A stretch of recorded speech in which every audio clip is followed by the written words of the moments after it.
മൂർത്തിത്വേ പരികൽപ്പിതഃ ശശഭൃതോ വർത്മാ പുനർജന്മനാമാത്മേത്യാത്മവിദാം ക്രതുശ്ച യജതാം ഭർത്താമരജ്യോതിഷാം. ലോകാനാം പ്രളയോദയസ്ഥിതി വിഭുശ്ചാനേകധായഃ ശ്രുതൗ വാചന്നഃ സദദാത്വനേകകിരണസ്ത്രൈലോക്യദീപോ രവിഃ.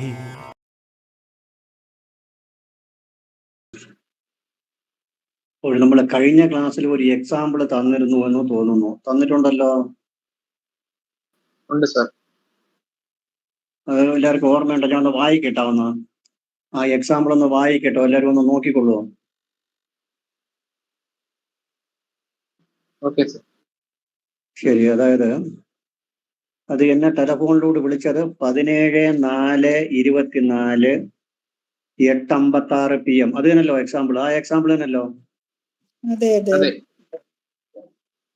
അതിന്റെ 17/4/24 8:56 PM. ആയില്യം, ശുക്ലപക്ഷ ദശമി, ബുധനാഴ്ച. എന്റെ ഗ്രഹനില മീനത്തില് മാന്നി, ബുധൻ, ശുക്രൻ, രാഹു. മീനത്തില് ബുധൻ, മാന്നി, ശുക്രൻ, രാഹു. മേടത്തില് രവി, ഗുരു. കർക്കടകത്തില് ചന്ദ്രൻ. കന്നിയില് കേതു. വൃശ്ചിക ലഗ്നം. കുംഭത്തില് ശനിയും ചൊവ്വയും. ഇതാണ് ആ ഗ്രഹനില. ഇനി വന്ന ദിവസം 18/4/24 2:37 PM. മകം, ശുക്ലപക്ഷ ഏകാദശി, വ്യാഴാഴ്ച.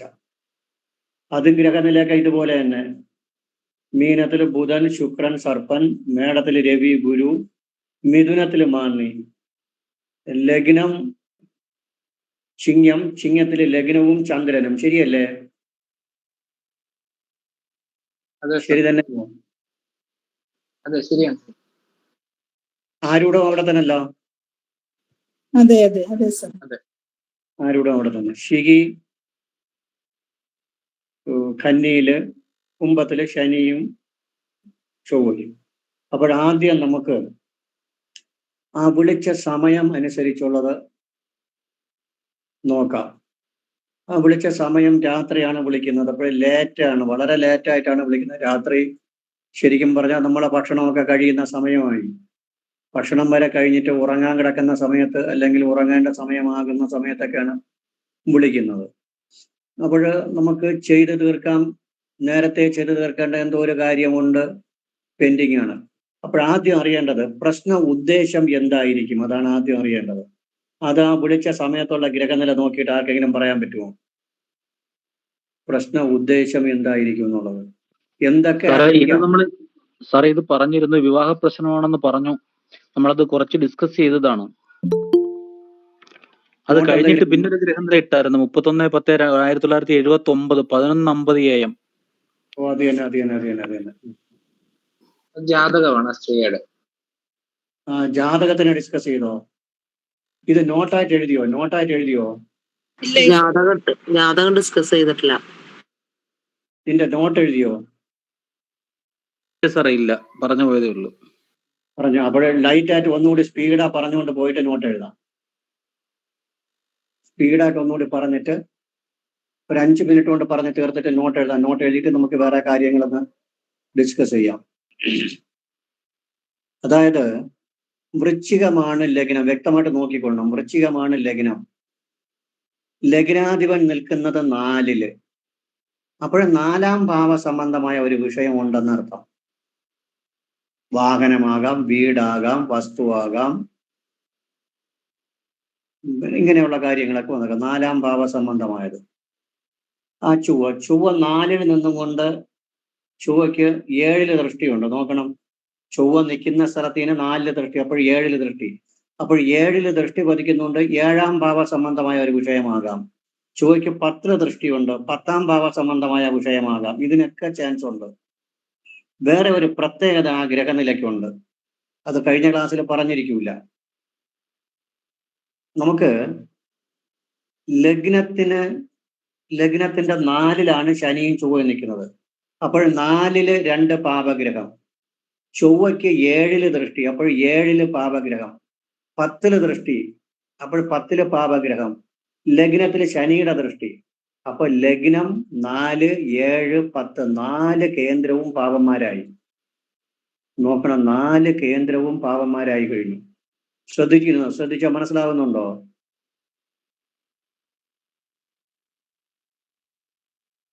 മനസ്സിലാകുന്നുണ്ടോ?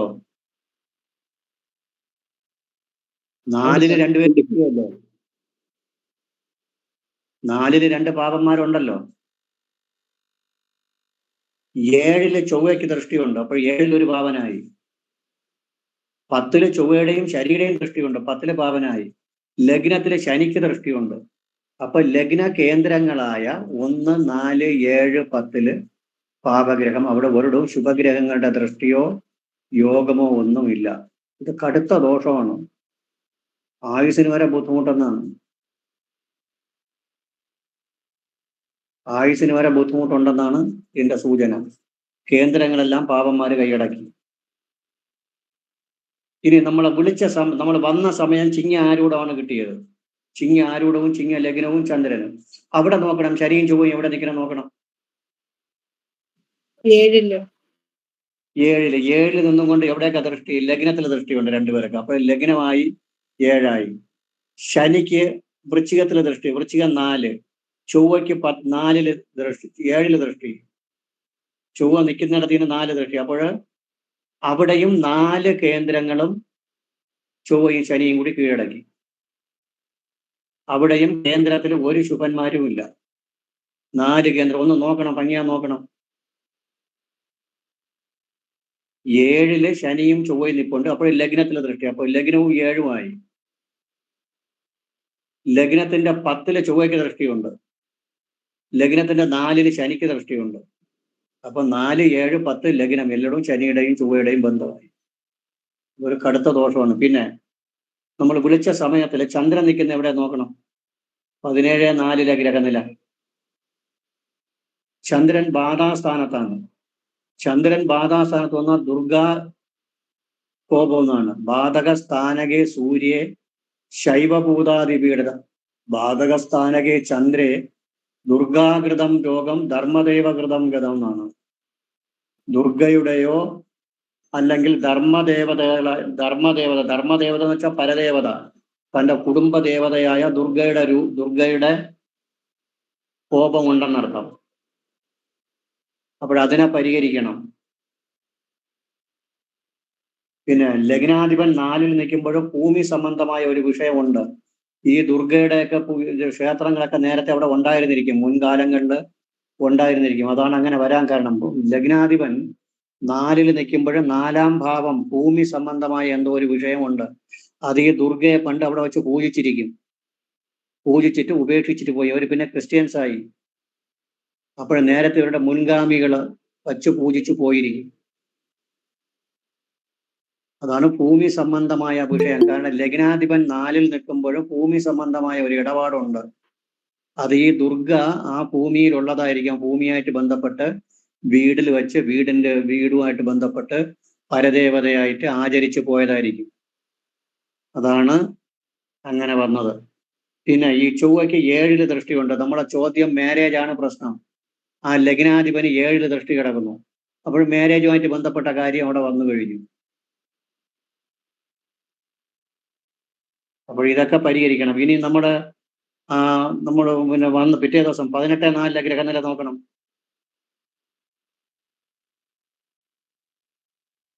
ഇനി ഒരു കാര്യം കൂടെ ഉണ്ട്.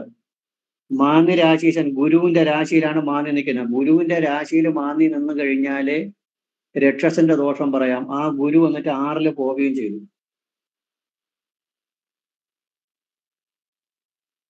ശത്രുസ്ഥാനത്ത് പോവുകയും ചെയ്തു. എന്നിട്ട് നമ്മുടെ വന്ന ദിവസം 18-4 ഗ്രഹനിലയിൽ വ്യക്തം വ്യാഴം എവിടെ നിൽക്കുന്നേ? 2-ാമത്തെ ഗ്രഹനിലയിൽ വ്യാഴം എവിടെ നിൽക്കുന്നു?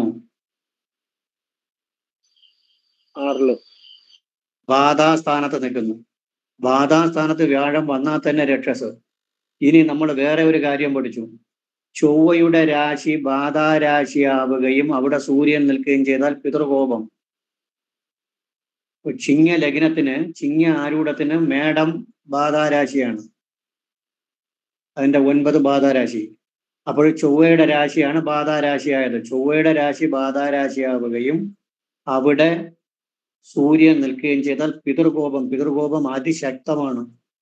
പിതൃകോപമുണ്ട്, ബ്രഹ്മരക്ഷസിന്റെ കോപമുണ്ട്, ഗുരുശാപമുണ്ട്, എല്ലാം ഉണ്ട്. ഇതെല്ലാം തീർക്കണം, തീർത്താലേ പറ്റുള്ളൂ. ഇനി മാരേജിനെ സംബന്ധിച്ച് നോക്കണം. 7 ശനി നിൽക്കുകയും അതിനെ ഒരു പാപൻ വീക്ഷിക്കുകയും ചെയ്താൽ വിവാഹമാകാതെ ജരാനര ബാധിക്കുമെന്നാണ്. അതാണ് ഇവിടെ നടന്നത്. ഇവിടെ 40-45 വയസ്സ് വരെ ആയിട്ടും മാരേജ് നടക്കുന്നില്ല. 7 ശനി നിൽക്കുകയും ആ ശനിയെ ഒരു പാവൻ വീക്ഷിക്കുകയും വേണം. സാറേ അപ്പൊ 7 സ്വക്ഷേത്രമല്ലേ സാറേ? അപ്പൊ അത് എങ്ങനെ? ക്ഷേത്രമാണെങ്കിലും ശനിക്ക് ശനിയും ചൊവ്വയും അല്ലേ. ശനി സ്വക്ഷേത്രം തന്നെ നടത്തി കൊടുക്കണം. പക്ഷെ ചൊവ്വയും കൂടി വന്ന് 6ാം ഭാവവതിയും ശനിയാണ്. സ്വക്ഷേത്രമാണ്, 7ാം ഭാവവതിയാണ്. 7ാം ഭാവതി എഴുന്നേൽക്കുമ്പോൾ നേട്ടം ചെയ്യണം. പക്ഷെ അവിടെ ചൊവ്വയും കൂടി വന്ന സ്ഥിതിക്ക് ബുദ്ധിമുട്ട്. അതൊന്ന് ശുക്രൻ 8 പോയി. മാരേജിന്റെ കാരകൻ ശുക്രനാണ്, അത് 8 പോയി. പക്ഷെ അവിടെ ശുക്രനും ബുധനും കൂടെ നിൽക്കുമ്പോ അതിന് സാധ്യത കൂടല്ലേ സാറേ മാരേജിന്? ബുധൻ നീചമല്ലേ? ബുധൻ നീചം ഭവിച്ച ഗ്രഹമല്ലേ? ബുധൻ മാന്യരാശീശനും കൂടെയാണ്. മാന്യരാശീശന്റെ കൂടെ നിൽക്കുമ്പോൾ രക്ഷസിന്റെ ഒക്കെ ഒരു ചെറിയൊരു ലാഞ്ചന അവിടെ അടിക്കുന്നു. എന്തായാലും വ്യാഴം ബാധാസ്ഥാനത്ത് പോയതും സൂര്യൻ ബാധാസ്ഥാനത്ത് പോയതും ലഗ്നാധിപതി തന്നെ ബാധാസ്ഥാനത്താണ്. ഉച്ചമൊക്കെ ശരിയാണ്. ലഗ്നാധിപതി ഉച്ചത്തില് നിൽക്കുമ്പോ അതിന്റെ ഗുണം കിട്ടണ്ടേ? അപ്പൊ ഇല്ലല്ല, 8 9. ലഗ്നാധിപതിയും ആരുടാധിപതിയും 9. അതെ, ഉച്ചത്തിലാണല്ലോ. ലഗ്നാധിപതി ഉച്ചത്തിലാണല്ലോ. ഉച്ചത്തിലാണെങ്കിലും വ്യക്തമായിട്ട് ഒരു കാര്യം പറയുന്നുണ്ട്.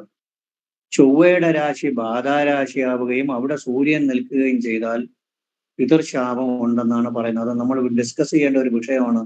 പഠിച്ചപ്പോൾ ഡിസ്കസ് ചെയ്തിട്ടുണ്ട്. ചൊവ്വയുടെ രാശി ബാധാരാശി ആവണമെങ്കിൽ 2 ആരൂഢം വേണം. ഒന്ന് ചിങ്ങം, ഒന്ന് മകരം. അപ്പോഴങ്ങനെ ചിങ്ങം ചൊവ്വയുടെ രാശി ബാധാരാശി ആകണമെങ്കിൽ ചിങ്ങം ആരൂഢമായേ പറ്റുള്ളൂ. ചിങ്ങം ആരൂഢമായി അവിടെ സൂര്യൻ നിൽക്കണമെങ്കിൽ ഉച്ചത്തിൽ വന്നാലേ പറ്റുള്ളൂ. എന്നാലും അത് ബാധാബന്ധമാണ്. ഉച്ചമാണ്, അതൊക്കെ ശരിയെന്ന്. ഉച്ചമാണ്, ലഗ്നത്തിൽ ഗുരുവിന്റെ ദൃഷ്ടിയുണ്ട്, ലഗ്നാധിപന് ഗുരുവിന്റെ യോഗമുണ്ട്. അതൊക്കെ നല്ലത് തന്നെയാണ്. അതൊക്കെ പോസിറ്റീവ് ആണെങ്കിലും ഇങ്ങനെ ഒരു നെഗറ്റീവും കൂടി അതിനകത്ത് വരുന്നുണ്ട്. പക്ഷെ അവിടെ എന്റെ സംശയം സാറേ അതെ, എന്റെ സംശയമായി. നമ്മളിത് വിവാഹ പ്രശ്നമാണല്ലോ നോക്കുന്നത്. അപ്പോ 7ാം ഭാവാധിപതി 7-ലുണ്ട്, ലഗ്നാധിപതി ഉച്ചത്തിലുണ്ട്, ശുക്രനും ബുധനും കൂടി 8-ലുണ്ട്. അപ്പൊ വിവാഹം നടക്കാനുള്ള സാധ്യതയും കൂടി കാണേണ്ടതല്ലേ? വിവാഹം നടക്കാനുണ്ടോ എന്ന് ചോദിച്ചാൽ 7ാം ഭാവതി ബാധാസ്ഥാനത്താണ് നിൽക്കുന്നത്. അപ്പോൾ എന്തോ തടസ്സങ്ങളുണ്ട് എന്നർത്ഥം. ബാധാസ്ഥാനത്ത് നിൽക്കുക എന്ന് പറഞ്ഞു കഴിഞ്ഞാൽ ഈ കക്ഷിക്ക് ഒരു കുഴപ്പമുണ്ട്. ഇപ്പോഴും വന്നിട്ട് പറയേണ്ട ഒരു വിഷയമാണ്. ജാതകം എടുക്കുമ്പോൾ പറയാവുന്ന കണക്കാക്കി. അതൊന്നും ഒരു ജ്യോത്സ്യന്മാരും പറയാറില്ല. ഭരണ കക്ഷികളെ ഒന്ന് പൂശി വിട്ട് അവരിൽ നിന്ന് കിട്ടേണ്ടതിനൊക്കെ വാങ്ങിച്ചിട്ട് ഒരു പൂജയും നടത്തി അടിച്ചു പൊളിച്ചങ്ങ് കളഞ്ഞേറ്റങ്ങ് ഒഴിച്ചു പോകും. യഥാർത്ഥം കക്ഷിയെ ഫേവർ ചെയ്തേ നിൽക്കുകയുള്ളൂ. അത് ജ്യോതിഷത്തിൽ പറയുന്നതും അങ്ങനെ തന്നെ. കക്ഷിയെ ഒരിക്കലും വേദനപ്പെടുത്തരുത് എന്നാണ് പറയുന്നത്. അത് പറയുന്നത് ശുദ്ധ ഉദ്ദേശത്തോടു കൂടിയാണ് പറയുന്നതെങ്കിൽ നമ്മൾ അതിനെ മോശമായിട്ട് എടുക്കുകയാണ്. അപ്പോൾ ഞാനിങ്ങനെ ഡിസ്കസ് ചെയ്ത് ഒരുപാട് സമയം മെനക്കെടുത്തി. ഇവർക്ക് വേണ്ടിയിട്ട് ഒരുപാട് സമയം കളഞ്ഞു. കാരണം ബുദ്ധിമുട്ട് അനുഭവിച്ചു വരുന്നതല്ലേ, ഒരു വളരെ സങ്കടപ്പെട്ട അവസ്ഥ. ഇവരുടെ സഹോദരങ്ങൾ 2 പേരുണ്ടായിരുന്നു. ഒരു സഹോദരനും സഹോദരിയും, 2 പേരും ഇവരുടെ ഇളയതാണ്. ഇളയതെന്ന് പറഞ്ഞു കഴിഞ്ഞാൽ നമ്മുടെ വടക്കോട്ടൊക്കെ ഇളയതെന്ന് പറഞ്ഞാൽ വേറെ അർത്ഥമാണ്. അങ്ങനെയല്ല, ഇവിടെ ഇളയതെന്ന് പറഞ്ഞു കഴിഞ്ഞാൽ നമ്മുടെ പിന്നിലുള്ള നമ്മുടെ സഹോദരങ്ങള്, യങ്ങർ ബ്രദറും യങ്ങർ സിസ്റ്ററും. 2 പേരും കല്യാണം, 2 പേരും ഇരിക്കുന്നതിന് മുമ്പ് തന്നെ അച്ഛൻ മരിച്ചുപോയി. അച്ഛൻ മരിച്ചപ്പോൾ ആ ഉത്തരവാദിത്വമൊക്കെ ഇവരെ ഏറ്റെടുക്കുകയാണ്. ഏറ്റെടുത്ത് 2 പേരെ വിവാഹവും നടന്നപ്പോൾ 32-33 വയസ്സായി ഇവർക്ക്. പിന്നെ മാരേജിന് നോക്കുമ്പോൾ മാരേജ് നടക്കണില്ല. ഇവർക്ക് ഇപ്പോഴും മാരേജിന് 2-3 കേസുകൾ വന്നിട്ടുണ്ടെന്ന് പറഞ്ഞപ്പോൾ ഞാൻ എങ്ങനെ ഏതാണ് എവിടെയാണെന്നൊക്കെ ചോദിച്ചു. ചോദിച്ചു വന്നപ്പോൾ ഒരാള് ഒരു ഡിപ്പാർട്ട്മെന്റിൽ എഞ്ചിനീയറായിട്ട് ജോലി ചെയ്യുന്നു, ഒരാൾ ലെക്ചറായിട്ട് ജോലി ചെയ്യുന്നു, പിന്നെ അതിന് മുമ്പ് വന്നത് പ്രൊഫസർ, ലെക്ചർ. അപ്പോൾ ഒരു അസുഖം പോലെയാണ്. ഇവർ പിടിക്കുന്നതെല്ലാം വലിയ പുളിങ്കൊമ്പിലാണ് കയറി പിടിക്കുന്നത്. ഇത്രയും ഏജ് ബാറായ ഒരു കക്ഷിക്ക് ഒരു പ്രൊഫസർ, ലെക്ചറർ, അല്ലെങ്കിൽ ഒരു എഞ്ചിനീയർ, ഡോക്ടർ എന്നൊക്കെ പറയുമ്പോൾ അവര് അതിലേക്കുള്ള ഒരു സെറ്റപ്പ് ഒന്നും ഇവരുടെ ഫാമിലിയിൽ ഇല്ല. അങ്ങനെയാണെങ്കിൽ ഇവരും ഒരു പ്രൊഫഷണൽ ആയിരിക്കണ്ടേ. ഒരു ഡോക്ടർ അല്ലെങ്കിൽ ഒരു എഞ്ചിനീയർ, ഒരു കോളേജ് ലെക്ചററൊക്കെ കല്യാണം കഴിക്കണമെങ്കിൽ അതിൻ്റെതായ സ്റ്റാൻഡേർഡ് ഉള്ള ജോലി ഉള്ള അറ്റ്ലീസ്റ്റ് ഒരു ഹൈസ്കൂൾ അസിസ്റ്റന്റ് എങ്കിലും ആയിരിക്കണം മിനിമം. ഇല്ലാത്ത ഒരാളിനെ കല്യാണം കഴിക്കുമോ? അതാണ് ലഗ്നാധിപതി എന്ന ബാധാസ്ഥാനത്ത് നിൽക്കുന്നതിന്റെ ഉദ്ദേശം. ഇവരിൽ എന്തോ പ്രശ്നം പരിഹരിക്കേണ്ടതുണ്ട് എന്നാണ് ചോദിച്ചത്. എന്തായാലും വലിയ ഉപകാരമായി. ലഗ്നാധിപതി ചെന്ന് ബാധാസ്ഥാനത്ത് നിൽക്കുമ്പോൾ താനാണ് കുഴപ്പമെന്നർത്ഥം. ലഗ്നാധിപതി എന്ന് വെച്ചാൽ ഈ പ്രശ്നം വെച്ച ആള്, അദ്ദേഹമാണ് ബാധയായിട്ട് നിൽക്കുന്നത്. വിവാഹം നടത്തേണ്ട തടസ്സം ഇവര് തന്നെ, വേറെ ആരുമില്ല. ഇവര് താഴെ ഇറങ്ങി വരണം. കാരണം aged 45 years old, over economical background ഇല്ല, പ്രൊഫഷൻ ഒന്നും ഇല്ല. അങ്ങനെയുള്ള ഒരാളിന് എഞ്ചിനീയറും ഡോക്ടറും ലെക്ചറും ഒക്കെ കിട്ടുമെന്നൊന്ന് ആലോചിച്ച് നോക്കണം. സാമാന്യ രീതിയിൽ ഓവർ ബ്യൂട്ടി അല്ല, കാണാനൊന്നും വലിയ ബ്യൂട്ടി ഒന്നുമല്ല.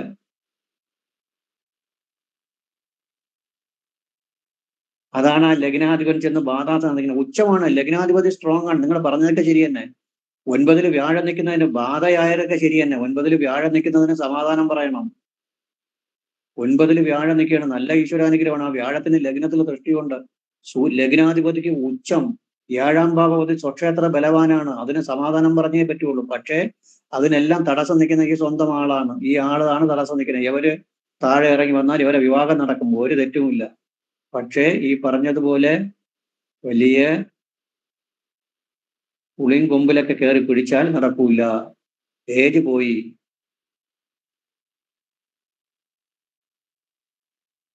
പറഞ്ഞത് എങ്ങനെ അംഗീകരിക്കാൻ പറ്റുന്നുണ്ടോ? ഹലോ ഹലോ സാറേ ഇവിടെ വേറൊരു പ്രശ്നം വരുന്ന 7ാം ഭാവത്തില് ശനി നിന്നാല് വിവാഹം നടക്കില്ലെന്നല്ലേ പറയുന്നത്. അതിന്റെ കൂടെ കുജനോ ബാധകാധിപനായ കുജനും കൂടെ ആകുമ്പോൾ അതിന്റെ മറുപടിയാണ് ഇവിടെ പറഞ്ഞത്. 7ാം ഭാവപതിയായ ശനിയല്ലേ 7 നിൽക്കില്ല, ഭാവപതി ഭാവത്തിൽ നിൽക്കുന്നതിന് കുഴപ്പമുണ്ടോന്ന്. അപ്പോഴതിന്റെ എഫക്റ്റ് കുറെ നഷ്ടപ്പെടും. അതും പോട്ട് മൂലത്രികോണ രാശിയിലാണ് നിൽക്കുന്നത്. അപ്പോഴാ 7ാം ശനി 7 നിൽക്കുന്നു എന്നുള്ളതിന്റെ ശനിയുടെ ദോഷം ഒരു 75-80% ഒക്കെ നഷ്ടപ്പെടും. ദോഷം നഷ്ടപ്പെടും. കാരണം പിന്നെ 6ാം ഭാവപതി കൂടിയാണ്. ദുരിതം കൊടുക്കുന്ന ആളായാലും അത് ബലമായിട്ടുള്ള രാശിയിൽ നിന്നാൽ ദുരിതം കൊടുക്കൂല. അതൊക്കെ നമ്മൾ പറയുമ്പോൾ, ശ്ലോകത്തിൽ പറയുമ്പോൾ 7 ശനി നിന്നാലെന്ന് പറയുമ്പോൾ ഏത് ഭാവത്തിൽ നിൽക്കുന്നു, ഏത് രാശിയിൽ നിൽക്കുന്നു എന്നൊന്നും അതിൽ പറയുന്നില്ല. 7 പൊതുവെ ശനി നിൽക്കുക എന്നുള്ള അർത്ഥമാണ്. അത് സ്വന്തം രാശിയിൽ നിൽക്കുമ്പോൾ ബലമുണ്ട്. 7 ശനി നിൽക്കുന്ന എത്രയോ ജാതകങ്ങൾ നമ്മൾ എടുത്തിട്ടുണ്ട്. അവിടെയൊക്കെ മാരേജ് ലേറ്റ് ആവുകയാണ്. ചൊവ്വ നിൽക്കുന്നത് നല്ലതല്ല.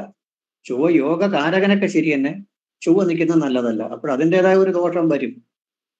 പക്ഷെ ഈ പറയുന്നത് പോലെ ഭയങ്കരപ്പെട്ട ദോഷം വരില്ല എന്ന് പറഞ്ഞത് സത്യം തന്നെയാണ്. 7ാം ഭാവപതിയും ബലവാനാണ്, ലഗ്നാധിപതിയും ബലവാനാണ്.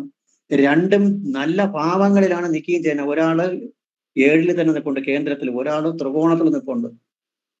പോരാത്ത പക്ഷം ഈ ലഗ്നാധിപന്റെ കൂടെ വ്യാഴവും കൂടെ നിൽക്കുന്നു. ലഗ്നത്തിലും വ്യാഴത്തിന്റെ ദൃഷ്ടിയുണ്ട്, 5ലും വ്യാഴത്തിനകത്ത് ധർമ്മ ത്രികോണത്രയും വ്യാഴം കരസ്ഥമാക്കി. അപ്പോഴാള് കുഴപ്പക്കാരിയൊന്നുമല്ല. ധർമ്മ ത്രികോണം അത്രയും എന്ന് വെച്ചാൽ 1, 5, 9 ഒക്കെ വ്യാഴം കൈയടക്കി.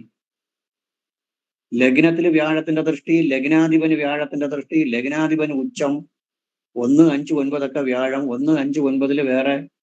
1ല് കുഴപ്പമുണ്ട്, 2 പാപന്മാരെ ദൃഷ്ടിയുണ്ട്.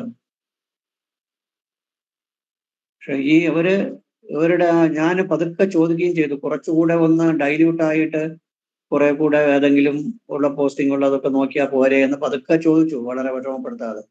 അപ്പോൾ അതിന് മറുപടി ഒന്നും പറഞ്ഞില്ല. അത് തന്നെയാണ് കുഴപ്പം. രണ്ടുപേര് ഇപ്പൊ ലൈവായിട്ടുണ്ട്, 3 പേര് ലൈവായിട്ടുണ്ട്.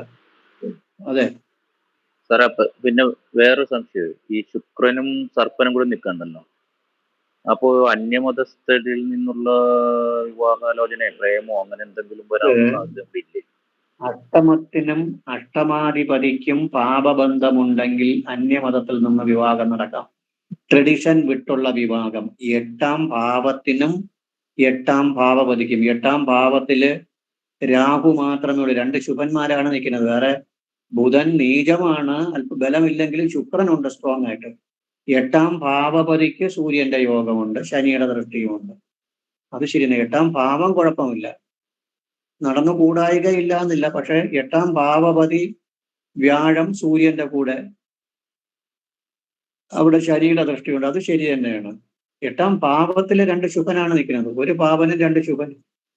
അപ്പോഴതിനൊരു കടുത്ത ദോഷം വരാൻ വഴിയില്ല. ഇവര് നോക്കണ അത്രയും അവരുടെ സ്വന്തം കമ്മ്യൂണിറ്റി തന്നെയാണ്.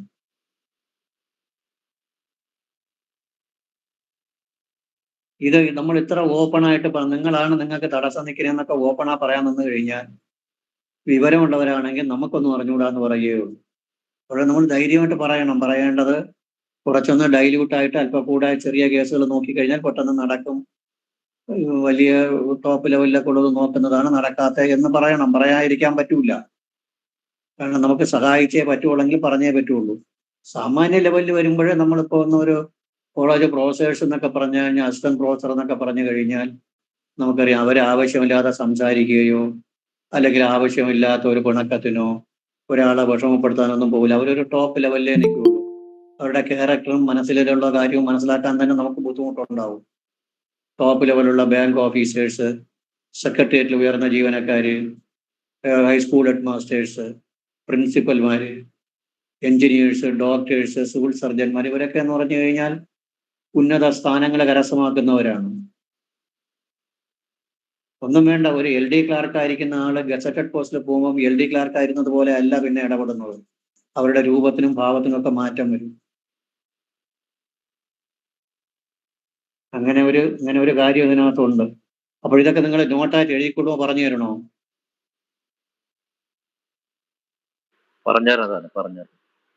നല്ലൊരു പ്രശ്നമാണിത്, നല്ലൊരു പ്രശ്നമാണ്. ഇതൊക്കെയാണ് പ്രശ്നം എന്ന് പറയുന്നത്. നമ്മൾ അത് രണ്ടും കൂടെ കമ്പൈൻ ചെയ്തിട്ട് നോക്കിയിട്ട് ജാതകം കൂടെ നോക്കണം. പൃച്ഛാസമയം, സൈഡ് ഗേറ്റിംഗ്, പൃച്ഛാസമയം. പൃച്ഛാസമയം എന്ന് വെച്ചാൽ മനസ്സിലായോ? നമ്മളെ വിളിച്ച സമയം, അതാണ് പൃച്ഛ എന്ന് ഉദ്ദേശിക്കുന്നത് വിളിച്ച സമയം. ലഗ്നാധിപൻ 4-ൽ. ഷോർട്ട് എഴുതിക്കൊണ്ടാൽ മതി, അല്ലാതെ നമ്മൾ ഒരുപാട് പൂവി എഴുതണ്ട. ലഗ്നാധിപൻ 4-ൽ, 7-ൽ ദൃഷ്ടി, 10-ൽ ദൃഷ്ടി. 7-ൽ ദൃഷ്ടി, 10-ൽ ദൃഷ്ടി.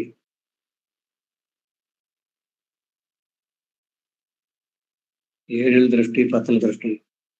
7, 10 ഭാവസംബന്ധമായ കാര്യങ്ങളുണ്ട് എന്നർത്ഥം. 4, 7, 10.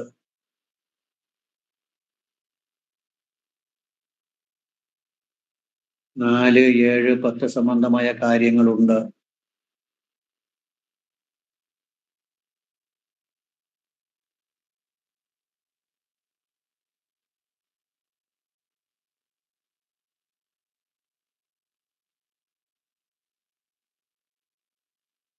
നാല്, ഭൂമി, വീട്, പരദേവത. 4, ഭൂമി, വീട്, പരദേവത. 7, വിവാഹം. 10, തൊഴിൽ. 10 തൊഴിൽ.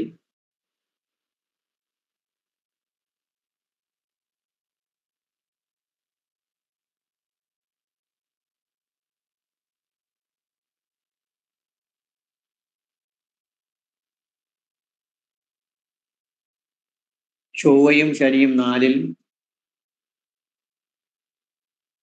ചൊവ്വയും ശനിയും 4-ൽ. 7-ൽ ചൊവ്വയുടെ ദൃഷ്ടി. 7-ലും 7-ൽ ചൊവ്വയുടെ ദൃഷ്ടി. 10-ൽ ചൊവ്വ ശനിയുടെ ദൃഷ്ടി. മാന്നൊക്കെ ഇട്ടാൽ മതി, അതേ പറ്റുള്ളൂ, അല്ലാതെ എഴുതിക്കൊണ്ടിരിക്കാൻ സമയം കിട്ടൂല. കുജൻ, മന്ദൻ ദൃഷ്ടി. ലഗ്നത്തിൽ ശനി ദൃഷ്ടി. ലഗ്നത്തിൽ ശനി ദൃഷ്ടി. 4 കേന്ദ്രങ്ങളും പാവന്മാരായി. 4 കേന്ദ്രങ്ങളും പാവന്മാരായി.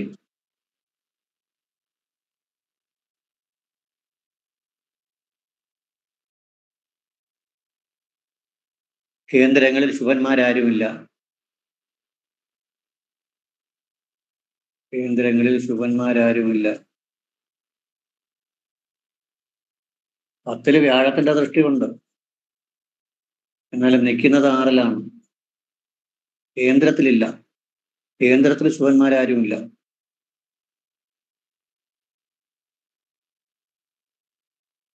ബാധാസ്ഥാനത്ത് ചന്ദ്രൻ.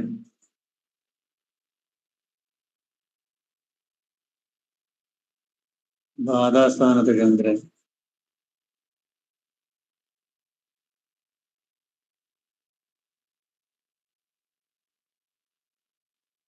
ദുർഗ, പരദേവത എന്നിവയുടെ കോപത്തെ സൂചിപ്പിക്കുന്നു.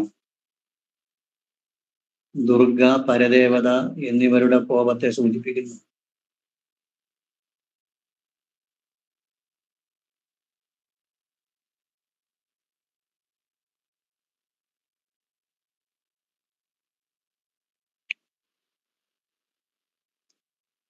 ഇത് മുൻകാലത്ത് കുടുംബത്തിൽ ആരാധിച്ചു പോകുന്നതായിരിക്കാം. ഇത് മുൻകാലത്ത് കുടുംബത്തിൽ ആരാധിച്ച് വന്നതായിരിക്കാം.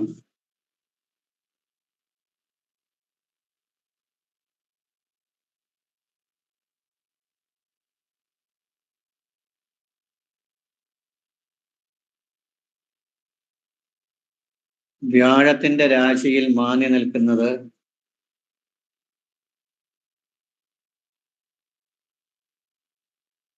രക്ഷസിന്റെ ദോഷമാണ്. രക്ഷസിന്റെ ദോഷമാണ്.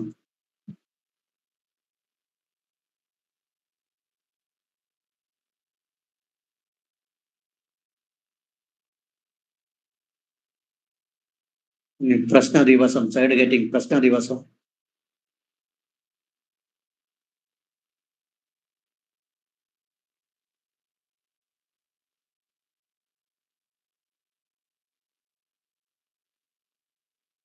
ചിങ്ങലഗ്നം ആരൂഢം. ചിങ്ങലഗ്നം ആരൂഢം.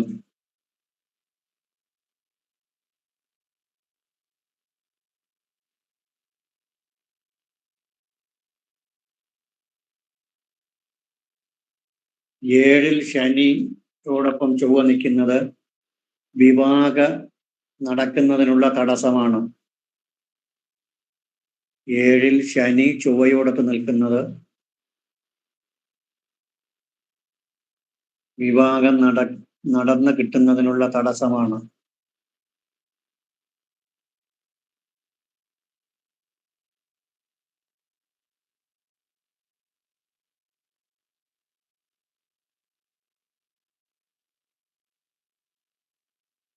ചൊവ്വയുടെ രാശി ബാധാരാശിയായി അവിടെ സൂര്യൻ നിൽക്കുന്നത് പിതൃശാപമാണ്.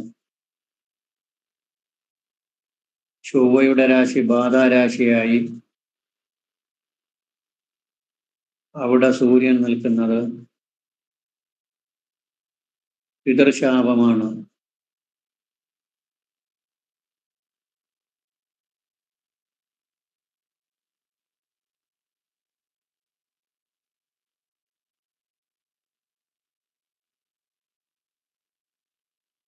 ബാധാസ്ഥാനത്ത് വ്യാഴം നിൽക്കുന്നത് ബ്രഹ്മരക്ഷസിന്റെ ദോഷമാണ്.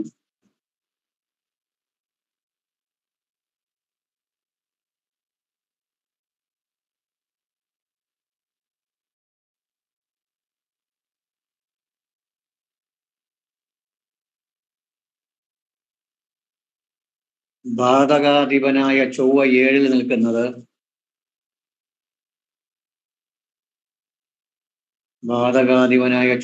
നിൽക്കുന്നത് ദൃഷ്ടിബാധ, ശിവഭൂതങ്ങളിൽപ്പെട്ട ദൃഷ്ടിബാധയുടെ സൂചനയാണ്.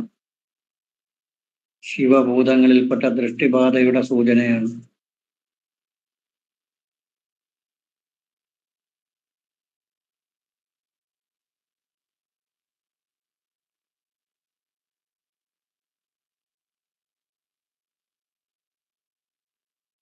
ലഗ്നവും ആരൂഢവും ചന്ദ്രരാശിയും ലഗ്നവും ആരൂഢവും ചന്ദ്രരാശിയും ചിങ്ങം. ലഗ്നവും ആരൂഢവും ചന്ദ്രരാശിയും ചിങ്ങം. ഗർവിന്റെ രാശിയാണ് ഗർവ്.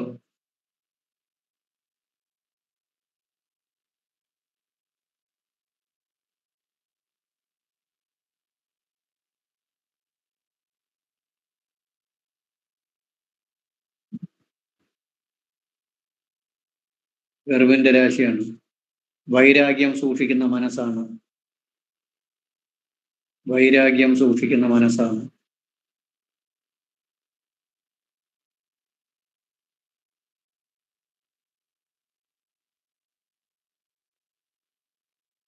മാതാവിനോടും കുടുംബത്തോടും സ്നേഹവും കളത്ര സ്നേഹം കുറഞ്ഞുമിരിക്കും. മാതാവും കുടുംബത്തിനോടും സ്നേഹവും മാതാവും കുടുംബത്തിനോടും സ്നേഹവും കളത്ര സ്നേഹം കുറഞ്ഞുമിരിക്കും.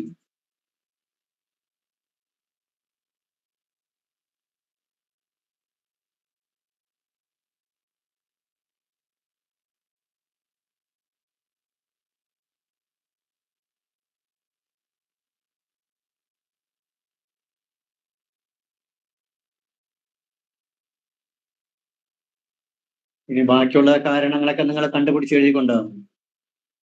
ലഗ്നാധിപൻ തന്നെ ബാധാസ്ഥാനത്ത് പോയത്.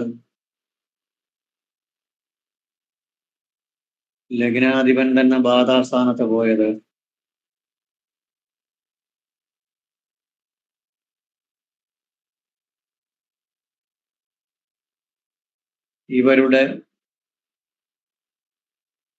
ഇവരുടെ നിർബന്ധ ബുദ്ധികളാകാം വിവാഹം നടക്കാത്തത്.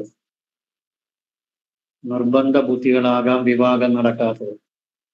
കുറെയൊക്കെ ഇവരുടെ ഭാഗത്ത് വീഴ്ചകൾ കാണും. നമ്മൾ ഈ പറയുന്നത് പോലെയല്ല. ചില ആൾക്കാർക്ക് അവരുടേതായ ഒരു കാഴ്ചപ്പാടുണ്ടാകും. ആ കാഴ്ചപ്പാട് കിട്ടുന്നത് വരെ നിൽക്കില്ല. ഇപ്പം വിവാഹത്തിന് തടസ്സം വരുന്നതിന്റെ കാര്യം അത് തന്നെയാണ്. നമുക്ക് ഇന്ന ഒരു സർക്കാർ ഉദ്യോഗസ്ഥൻ വേണം, അല്ലെങ്കിൽ സെക്രട്ടേറിയറ്റ് ജീവനക്കാരൻ വേണം, അല്ലെങ്കിൽ എൻ്റെ മോള് ഡോക്ടർ പഠിച്ചു, ഡോക്ടറായിട്ടുള്ള പയ്യൻ തന്നെ വേണം എന്നൊക്കെ പിടിവാശി വയ്ക്കുമ്പോഴാണ് കല്യാണം മുടങ്ങുന്നത്.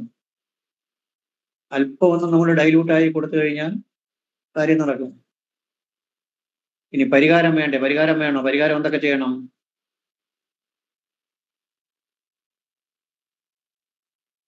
പരിഹാരം നമുക്കറിയാമല്ലോ.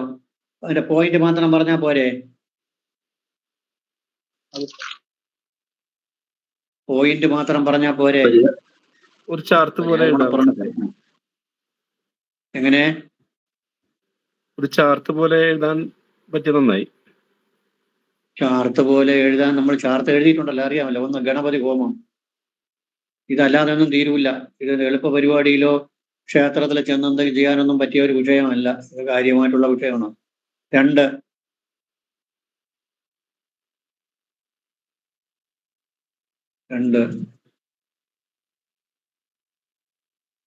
സുദർശന ഹോമം.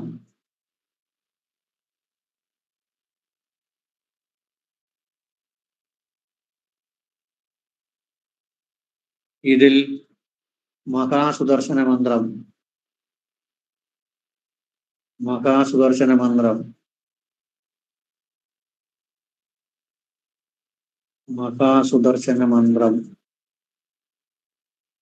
ഓം ഹ്രാം ഹ്രീം ഷൗം ഇക്ഷ ചന്ദ്രകല റൗം. ഇക്ഷ ചന്ദ്രകല റൗം എറ്റ്സെട്ര. 2-3 കുത്തിട്ടം കൊടുക്കണം. ബാക്കിയൊന്നും എഴുതണ്ടാക്കുക, അവർക്കറിയാം. സുദർശന മന്ത്രം ഒരുപാടുണ്ട്. അതുകൊണ്ട് ഇന്ന മന്ത്രം ഒന്ന് പറഞ്ഞു കൊടുത്തില്ലെങ്കിൽ അവർ സുദർശന മാലാമന്ത്രം മാത്രം എടുത്തിട്ട് അടിച്ചിട്ട് വെച്ച് പോകും. 1008. ഇതിൽ 336 വീതം കടലാടി, അവിസ്, നെയ്യ്.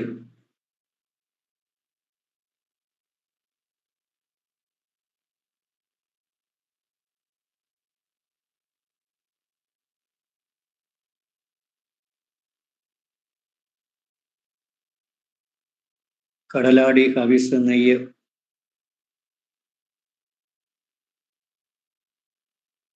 അടുത്ത ലൈനിൽ സുദർശന മാലാമന്ത്രം 108.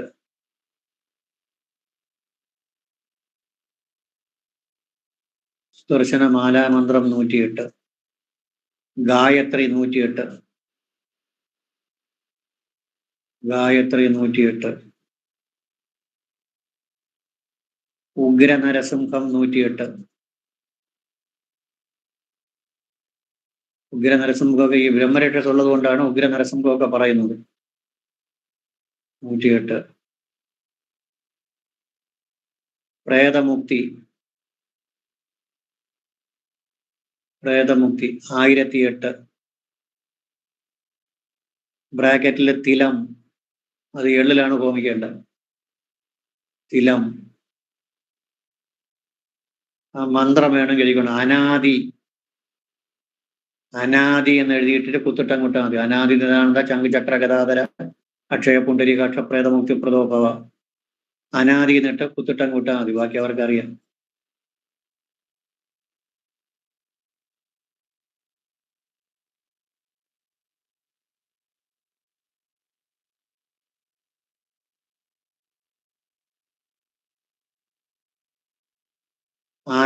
എന്റെ താഴെ എഴുതിക്കണം. ആരാധിച്ചിരുന്നതും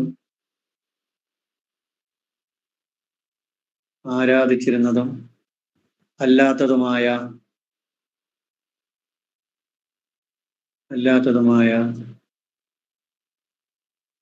ബ്രഹ്മരക്ഷസ്,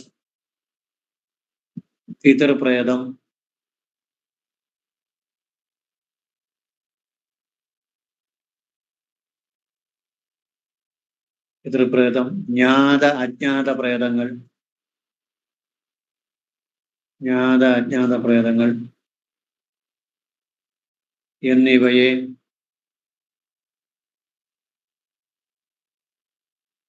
ചതുർബാഹു പ്രതിമയിലും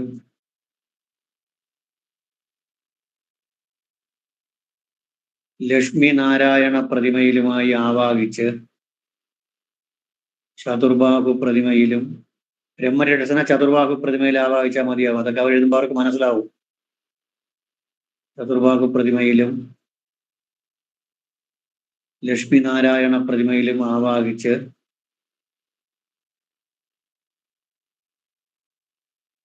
തിലം, അന്നം,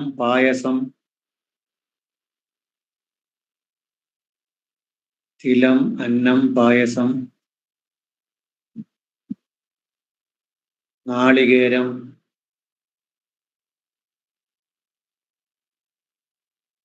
എന്നിവ നൽകി സംപ്രീതരാക്കി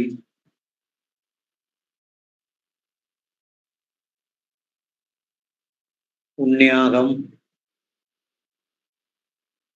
പഞ്ചഗവ്യം,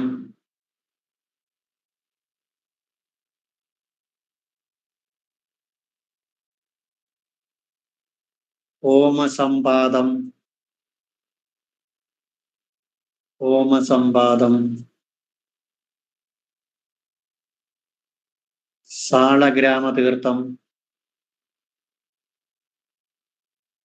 സാളഗ്രാമതീർത്ഥം എന്നിവയിൽ ശുദ്ധി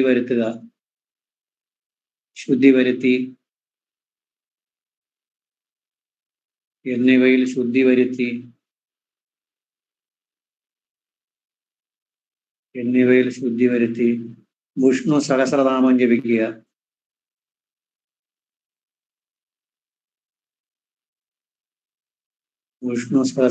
ജപിക്കുക.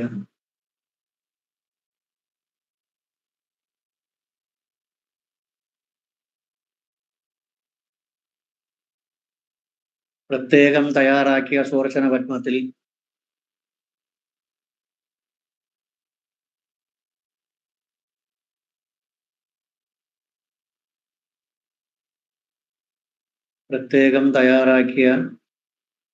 സുദർശന പത്മത്തിൽ മഹാവിഷ്ണുവെ ആവാഹിച്ച്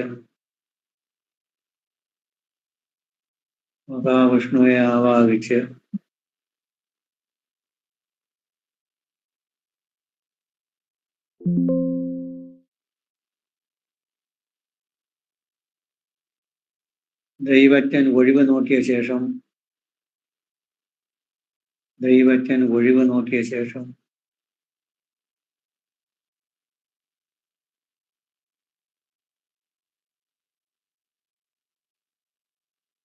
ഉദ്വാസനം നടത്തി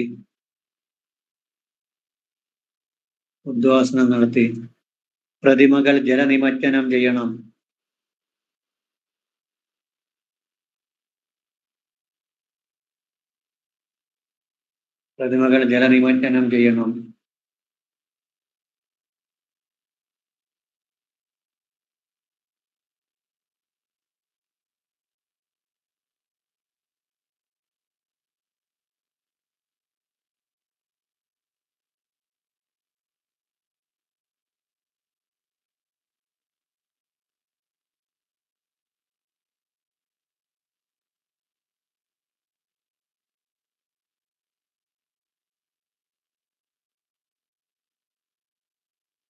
അടുത്ത പാരാഗ്രാഫ്.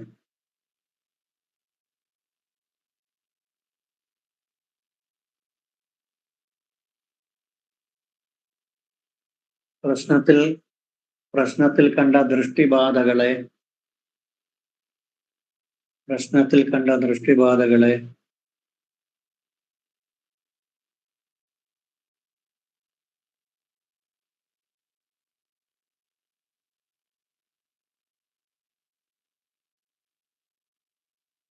ദൃഷ്ടിബാധകളെ ഭദ്രകാളി പൂജ ചെയ്ത്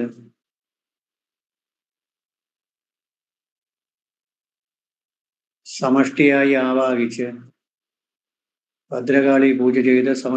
ആവാഹിച്ച്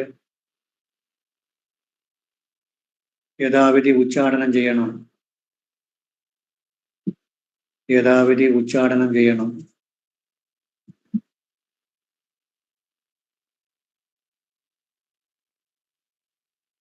അടുത്ത ലൈനില്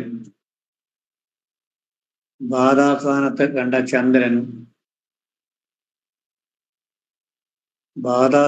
കണ്ട ചന്ദ്രൻ ദുർഗയുടെ പ്രതീകമാണ്.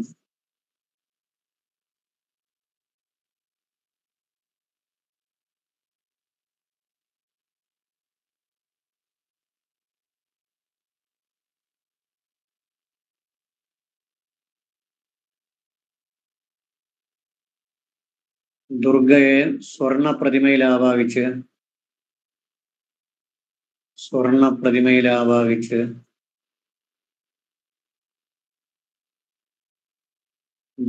സ്വർണ പ്രതിമയിൽ ആവാഹിച്ച് സമാന ചൈതന്യത്തിൽ ലയിപ്പിക്കണം.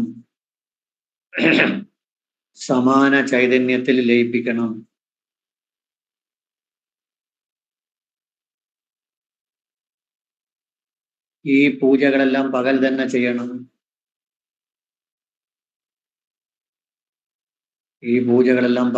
ചെയ്യണം. യഥാവിധി ബ്രാഹ്മണ ഭോജനം.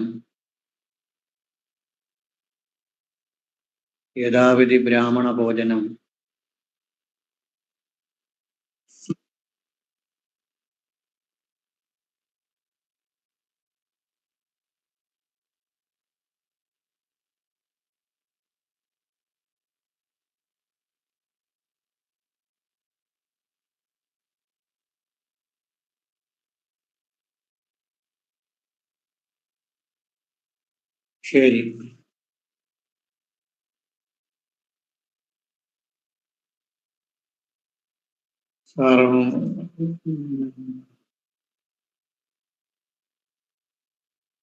ലാൽ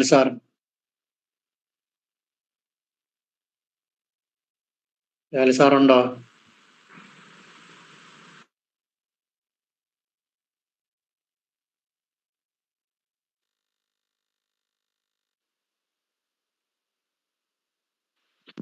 ലാൽ സാറുണ്ടോ? സാറിന് എന്തെങ്കിലും പറയാനുണ്ടെങ്കിൽ.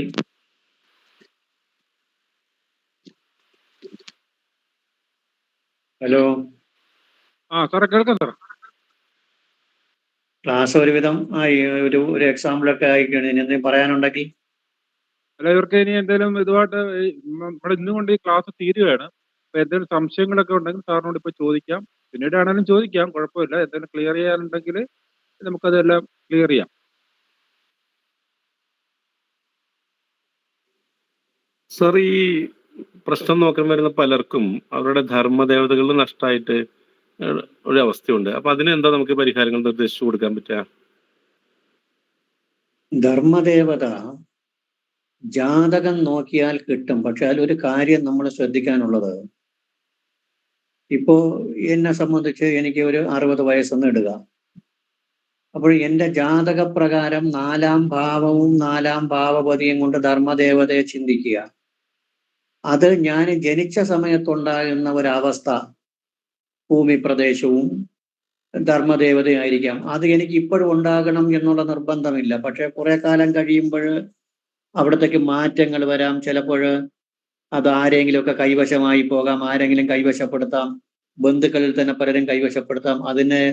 അതിന്റെ പൂജയും കാര്യവും ഇപ്പോഴും ഇല്ലാതിരിക്കാം. അപ്പോൾ നമ്മൾ അത് മനസ്സിലാക്കിയിട്ട് അതിനെ ആരാധിക്കുന്ന നല്ലതാണ്. അതിപ്പോ ഉണ്ടോ ഇല്ലയോ എന്നുള്ളതല്ല, ഇപ്പോഴും പ്രാബല്യത്തിൽ അവിടെ ഉണ്ടോ ഇല്ല. ഇപ്പം നമുക്കിപ്പോ ക്ഷേത്രമൊന്നും ഇല്ല, മുൻപ് ആരാധിച്ചുകൊണ്ട് വന്നിരുന്നു, ഇപ്പോഴവിടെ ആരാധനയൊന്നും ഇല്ല, അവിടെ പോകാൻ കഴിയൂല. അങ്ങനെ വരികയാണെങ്കിൽ, ഫോർ എക്സാമ്പിൾ, ഭദ്രയാണ് നമ്മുടെ പരദേവത എന്ന് കണക്കാക്കിയാൽ, ഒരു ഭദ്രകാളി ക്ഷേത്രവുമായിട്ട് ബന്ധപ്പെട്ട് നമ്മൾ പൂജകൾ നടത്തുകയോ ക്ഷേത്ര ദർശനം നടത്തുകയോ ചെയ്താൽ മതി.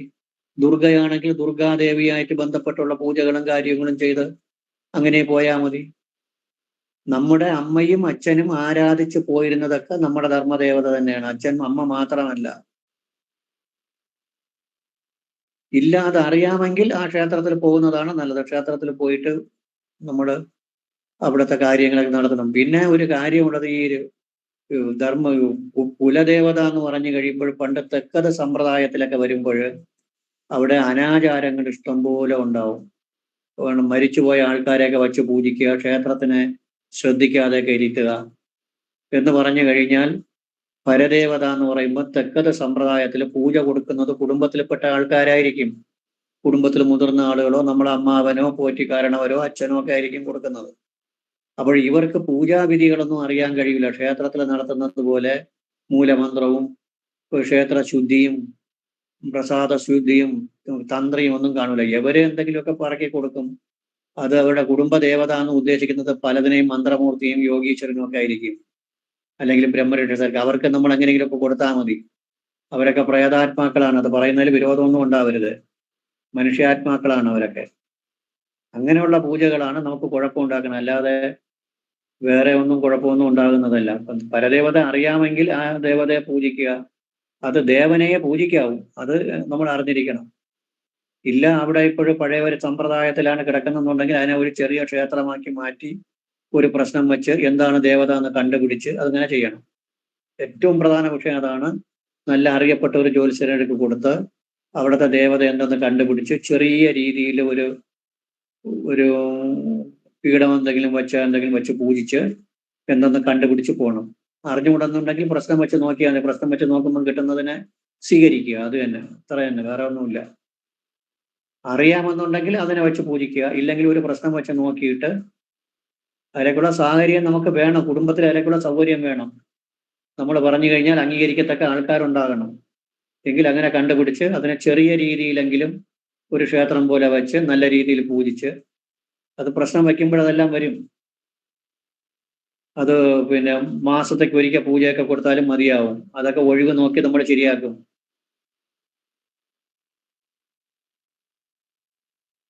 കുഴപ്പമില്ലാത്ത ജ്യോത്സ്യരെ ഏർപ്പെടുത്തണം.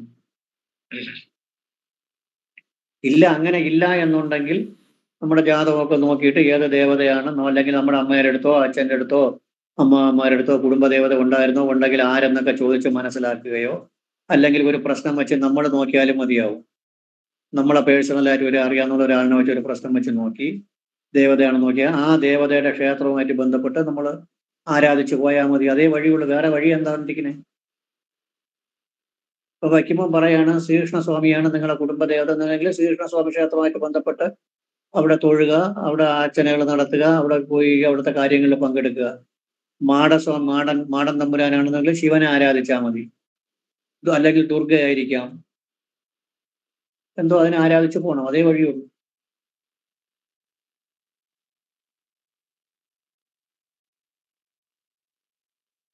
Hello, thank you sir, clear ആക്കി. പ്രശ്ന സംബന്ധമായുള്ള വിഷയം, പ്രശ്നം വയ്ക്കുന്നതായ സംബന്ധിച്ച കബഡികൾ കാര്യങ്ങൾ മറ്റുള്ള വിഷയങ്ങൾ എങ്ങനെയാണെന്നുള്ളത് നമ്മളെ ഒന്നും പറഞ്ഞില്ല സാർ. കുറച്ചുകൂടെ അടുത്തോട്ട് വന്ന് പറഞ്ഞിരുന്നെങ്കിൽ കേൾക്കുമായിരുന്നു. ഒരു കബഡിയുമായിട്ട് ഒഴിവ് നോക്കാൻ പോകുമ്പോ അല്ലെങ്കിൽ കബഡി വെക്കുന്നതായ രീതികളൊന്നും നമ്മളൊന്നും പറഞ്ഞ് മനസ്സിലാക്കിയിട്ടില്ലല്ലോ. അത് പ്രാക്ടിക്കൽ ക്ലാസ് ഉണ്ടെങ്കിലേ പറ്റുള്ളൂ. കബഡി ഉപയോഗിക്കാൻ പഠിക്കണം. കബഡി ഉപയോഗിക്കുമ്പോൾ കബഡി കയ്യിലുണ്ടോ?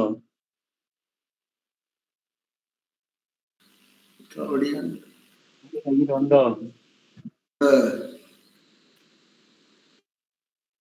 കബഡി കിട്ടിയിട്ടുണ്ടോ എന്ന് ചോദിച്ചു.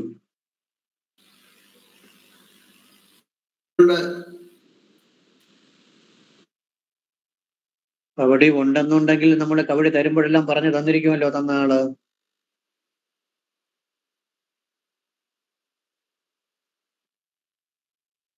പൂർണ്ണമായിട്ടും പറയാൻ പറ്റിയില്ലെന്നുണ്ടെങ്കിൽ അത് പ്രത്യേകിച്ച് പഠിച്ചാലേ പറ്റുള്ളൂ. വലിയ കാര്യമൊന്നുമില്ല, അതിൽ പറഞ്ഞ് മനസ്സിലാക്കി തരാൻ 1-2 കാര്യങ്ങളേ ഉള്ളൂ. ബാക്കിയൊക്കെ നമുക്ക് വന്നോളും, കുറച്ച് കംപ്ലീറ്റ് വന്നോളും. അത് നമുക്ക് അതിന്റെ ഏർപ്പാട് ചെയ്യാം. അടുത്ത ഒരു ബാച്ചിൽ, ഏതെങ്കിലും ഒരു ബാച്ചിൽ നമുക്കത് ചെയ്യാം.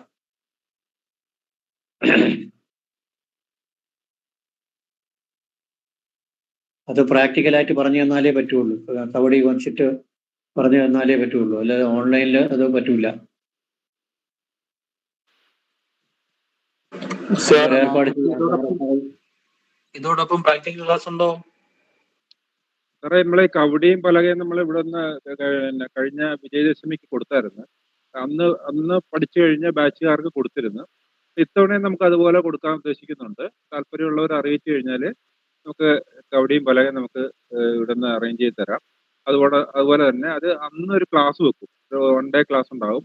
ആ ക്ലാസ്സിൽ വെച്ചിട്ട് നിങ്ങൾക്ക് അത് എങ്ങനെയാണ് ഉപയോഗിക്കേണ്ടതെന്ന് അതിന്റെ മന്ത്രങ്ങൾ കാര്യങ്ങൾ എല്ലാം നിങ്ങൾക്ക് നേരിട്ട് പറഞ്ഞു തരികയും ചെയ്യും.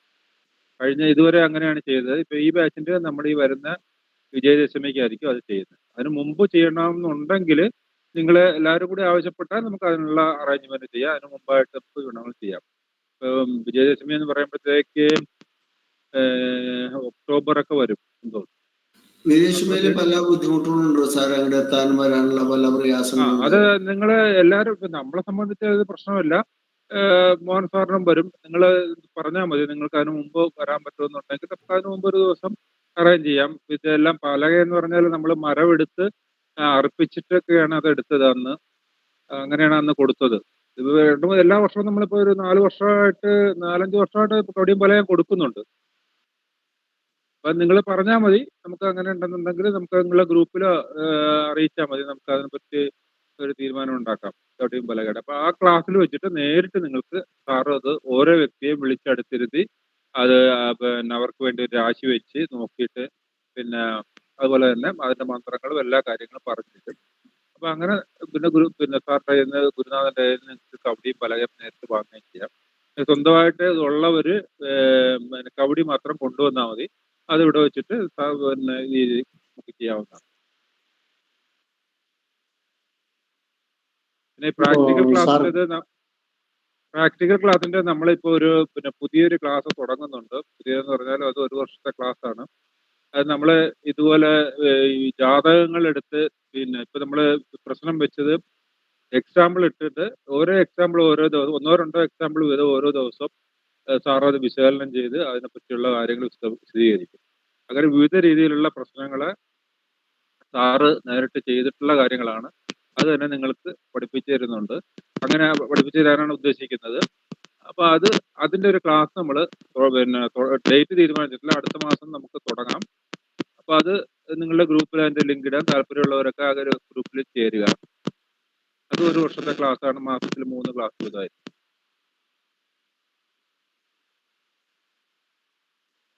ഇപ്പോഴും ക്ലിയർ ആയോ? Clear sir. പക്ഷെ എനിക്കൊക്കെ ഒക്ടോബർ വരുന്ന വിജയദശമിക്ക് വരുന്ന കാര്യം ബുദ്ധിമുട്ടുണ്ടാവും. നമുക്ക് ഈ മാസം അവസാനം അല്ലെന്നുണ്ടെങ്കിൽ ആദ്യമോ. സ്ഥലം എവിടെയാണ്? സാറേ പത്തനംതിട്ടയാണ്, പക്ഷെ ക്ഷേത്രത്തിലായോണ്ടേ വിജയദശമിക്ക് എത്താൻ പാടാണ്.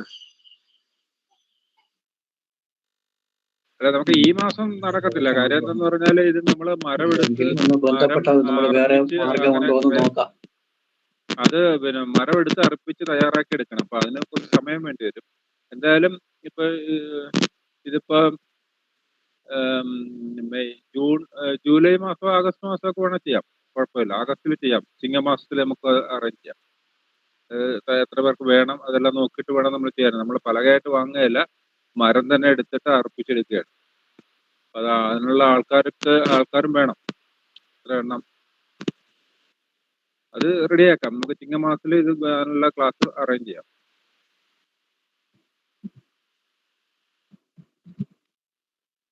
എന്തായാലും നിങ്ങൾ കബഡി പലകയൊക്കെ വേണമെന്നുള്ള ആൾക്കാർ അതിന് സാറുമായിട്ട് ബന്ധപ്പെട്ടാൽ മതി. പിന്നെ അതിൻ്റെ ഏർപ്പാട് നമ്മൾ ചെയ്തു തരാം. സൗകര്യമില്ലാത്തവർക്ക്, ഇപ്പം വിജയദശമിക്ക് വരാൻ വഴിയില്ലാത്തവർക്ക് അല്ല മറ്റേ വരുന്ന സമയം വേറെ സമയം സാർ പറഞ്ഞതുപോലെ ഏർപ്പാട് ചെയ്തു തരാം. അതിലൊന്നും വിഷമമില്ല. പക്ഷെ നിങ്ങൾ തയ്യാറാകണം. ഒരു ദിവസമെങ്കിലും വരാനുള്ള തയ്യാറെടുപ്പുണ്ടെങ്കിൽ കബഡി ഉപയോഗിക്കുന്ന എങ്ങനെ, കബഡി ഉപയോഗിക്കുമ്പോൾ ഉപയോഗിക്കേണ്ട ഗ്രഹപൂജകൾ, അതിൻ്റെ മന്ത്രങ്ങൾ, സ്വയരക്ഷാ മന്ത്രങ്ങൾ, ഇതെല്ലാം പറഞ്ഞു തരും. നമുക്ക് അറിയാവുന്നുള്ളത് നമ്മൾ പറഞ്ഞു തരും. ബാക്കി പൂജാരിമാരാണെങ്കിൽ പിന്നെ അവർക്ക് വേറെ കുഴപ്പമില്ല. സ്വയരക്ഷാ മന്ത്രവും കാര്യമൊക്കെ അവർക്ക് അറിയാം, പൂജകളും കാര്യമൊക്കെ അറിയാവുന്നവരാണ്. ഗ്രഹപൂജ പറഞ്ഞു തരണം. ഗ്രഹപൂജ കൂടി പറഞ്ഞു തന്നാലേ പറ്റുള്ളൂ. കാരണം പൂജാരിമാരാകുമ്പോൾ അമ്പലത്തിൽ പ്രശ്നം വയ്ക്കുന്ന സമയത്ത് ഗ്രഹപൂജ ചെയ്യേണ്ടത് പൂജാരിമാരെയാണ്. അത് നിങ്ങൾക്ക് അറിയാൻ കഴിയും. നിങ്ങൾ അമ്പലത്തിൽ ഒരു പ്രശ്നം വയ്ക്കുകയാണെങ്കിൽ, ഒരാളിനെ വെച്ചൊരു പ്രശ്നം വയ്ക്കുമ്പോൾ രാശി പൂജ ചെയ്യാൻ പോറ്റി അറിഞ്ഞിരിക്കണം. അതൊക്കെ ഇങ്ങനെയുള്ള കാര്യങ്ങളുണ്ട്. ശരി, അടുത്ത്. ഇതെല്ലാം ഒരു ദിവസം മതിയോ സാറേ? പ്രാക്ടിക്കൽ ക്ലാസ് ഒരു ദിവസം മതിയോ? അത് ഒരു ദിവസമാണ് സാധാരണ ഇത് മതിയാവും. രാവിലെ തൊട്ട് വൈകുന്നേരം വരെ ഉണ്ടാവും ക്ലാസ്. പിന്നെ എന്തെങ്കിലും സംശയങ്ങളൊക്കെ ഉണ്ടെങ്കിൽ സാർ അതിനു മുമ്പ് പിന്നെ മന്ത്രങ്ങൾ കുറേയൊക്കെ ഗ്രൂപ്പിൽ ഇട്ട് തരും. അത് നിങ്ങൾ എഴുതിയെടുത്ത് കൊണ്ടുവരിക. പിന്നെ അവിടെ വെച്ചതെല്ലാം ക്ലിയർ ചെയ്ത് ഒരു ദിവസം കൊണ്ട് ചെയ്യാവുന്ന കാര്യമേ ഉള്ളൂ.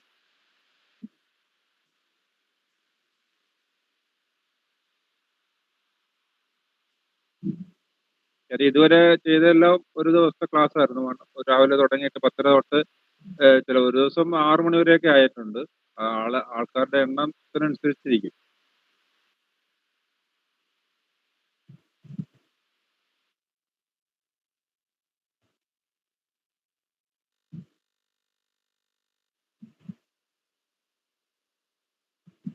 മറ്റ് സംശയങ്ങളൊന്നും ഇല്ലെങ്കിൽ നമ്മളാരും പരസ്പരം കണ്ടിട്ടില്ല. കുറച്ചുപേരെയൊക്കെ കണ്ടിട്ടുണ്ട്, ബാക്കി ആരെയും പരസ്പരം കണ്ടിട്ടില്ല. അപ്പൊ എല്ലാവരും ഓരോരുത്തരായിട്ട് നിങ്ങളുടെ മൈക്കൊക്കെ ഒന്ന് ഓൺ ചെയ്ത് പിന്നെ വീഡിയോ ഒക്കെ ഓൺ ചെയ്ത് ഒന്ന് നിങ്ങളുടെ ക്ലാസ്സിനെ പറ്റിയുള്ള നിങ്ങളുടെ അഭിപ്രായങ്ങളൊക്കെ ഒന്ന് പറയുക.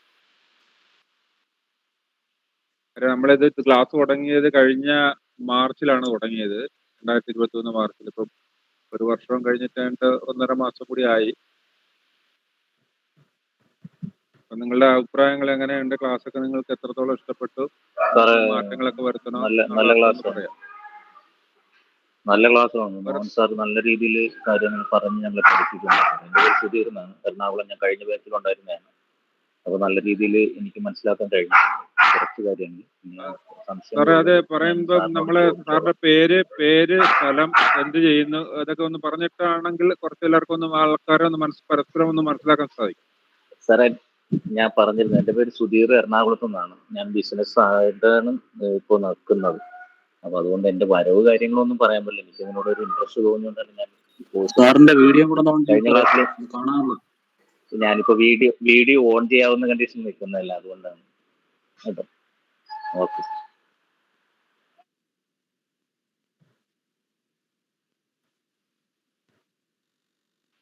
അടുത്ത ആള്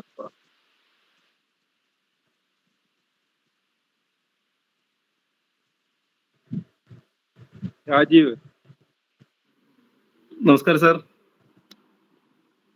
ഞാൻ രാജീവ്, തൃശ്ശൂരിൽ നിന്നാണ്. മുമ്പ് സാറിന്റെ ക്ലാസ്സുകൾ അറ്റൻഡ് ചെയ്തിട്ടുണ്ട്.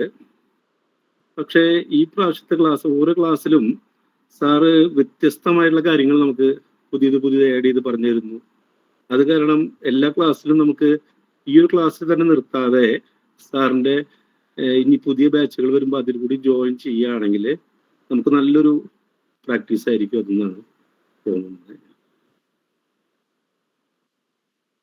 ഒരുപാട് പുതിയ അറിവുകൾ നമുക്ക് കിട്ടി, പരിഹാര നിർദ്ദേശങ്ങൾ കിട്ടി. വളരെ സന്തോഷമുണ്ട്. ഇനിയുള്ള സാറിന്റെ എല്ലാ ക്ലാസ്സിലും നമ്മൾ ജോയിൻ ചെയ്യും. നമസ്തേ.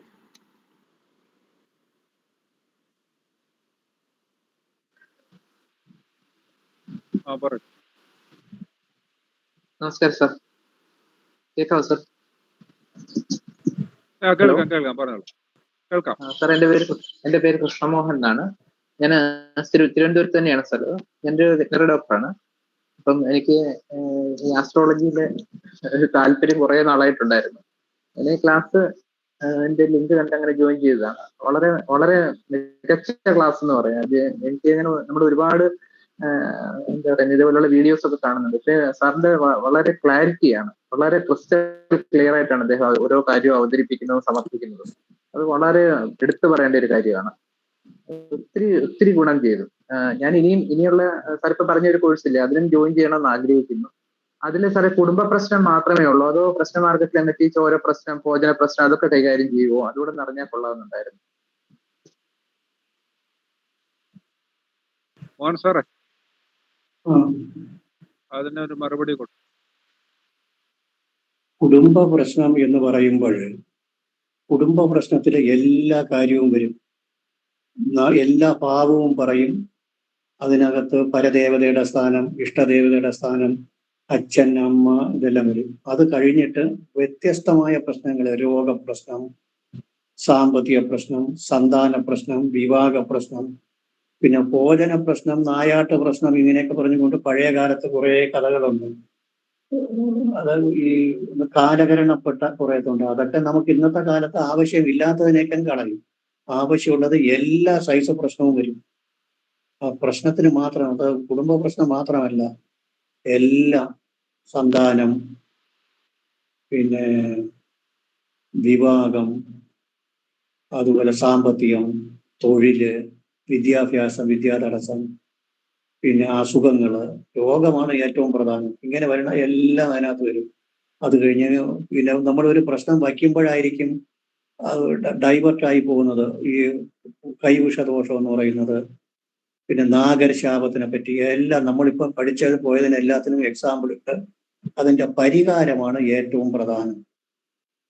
ഇപ്പോൾ നിങ്ങളൊരു ഡോക്ടറായി കഴിയുമ്പോൾ നമ്മൾ അസുഖം എന്ത് പറഞ്ഞാലും ആ കൊടുക്കുന്ന മരുന്ന്, പ്രിസ്ക്രൈബ് ചെയ്യുന്ന മരുന്നാണ്, അതിൻ്റെ എഫക്റ്റാണ് കക്ഷിക്ക് കിട്ടുന്നത്.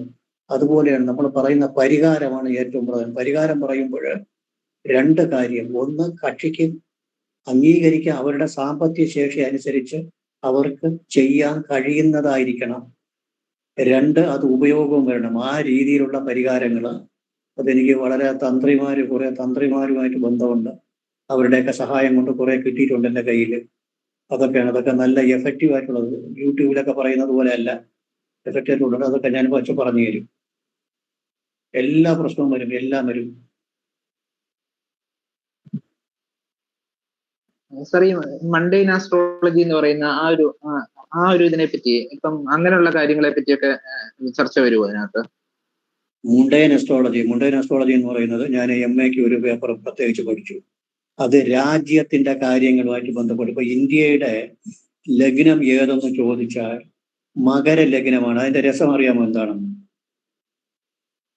അത് എങ്ങനെ കിട്ടിയെന്നുള്ള അറിയാമോ? ഇൻഡിപെൻഡൻസ് കിട്ടിയ ടൈമാണോ അതോ? ആഗസ്റ്റ് 15-ാം തീയതി രാത്രി 12 മണിക്ക് ഇൻഡിപെൻഡൻസ് കിട്ടുമ്പോൾ ആ സമയത്തുണ്ടായ ലഗ്നം ഏത്, അത് വെച്ചിട്ടാണ് മകര ലഗ്നം എന്ന് പറഞ്ഞാൽ ഇന്ത്യ എന്ന് പറയുന്ന, അല്ലെങ്കിൽ ഭാരതം എന്ന് പറയുന്ന, ഇന്ത്യ എന്ന് പറയുന്ന രാജ്യം ഉത്ഭവിച്ചത് അപ്പോഴാണ്. അതുവരെ ബ്രിട്ടീഷുകാരുടെ കയ്യിലിരുന്നു. അങ്ങനെ ഓരോ രാജ്യത്തിനും പണ്ട് മഗധ രാജ്യം, കലിംഗ രാജ്യം, ചേരരാജ്യം, ചോഴരാജ്യം, ഇതിനൊക്കെ ഓരോ ലഗ്നങ്ങളുണ്ട്. ആ ലഗ്നത്തിനെ വച്ചിട്ട് അത് ചിന്തിക്കുന്ന രീതിയൊക്കെ വേറെയാണ്.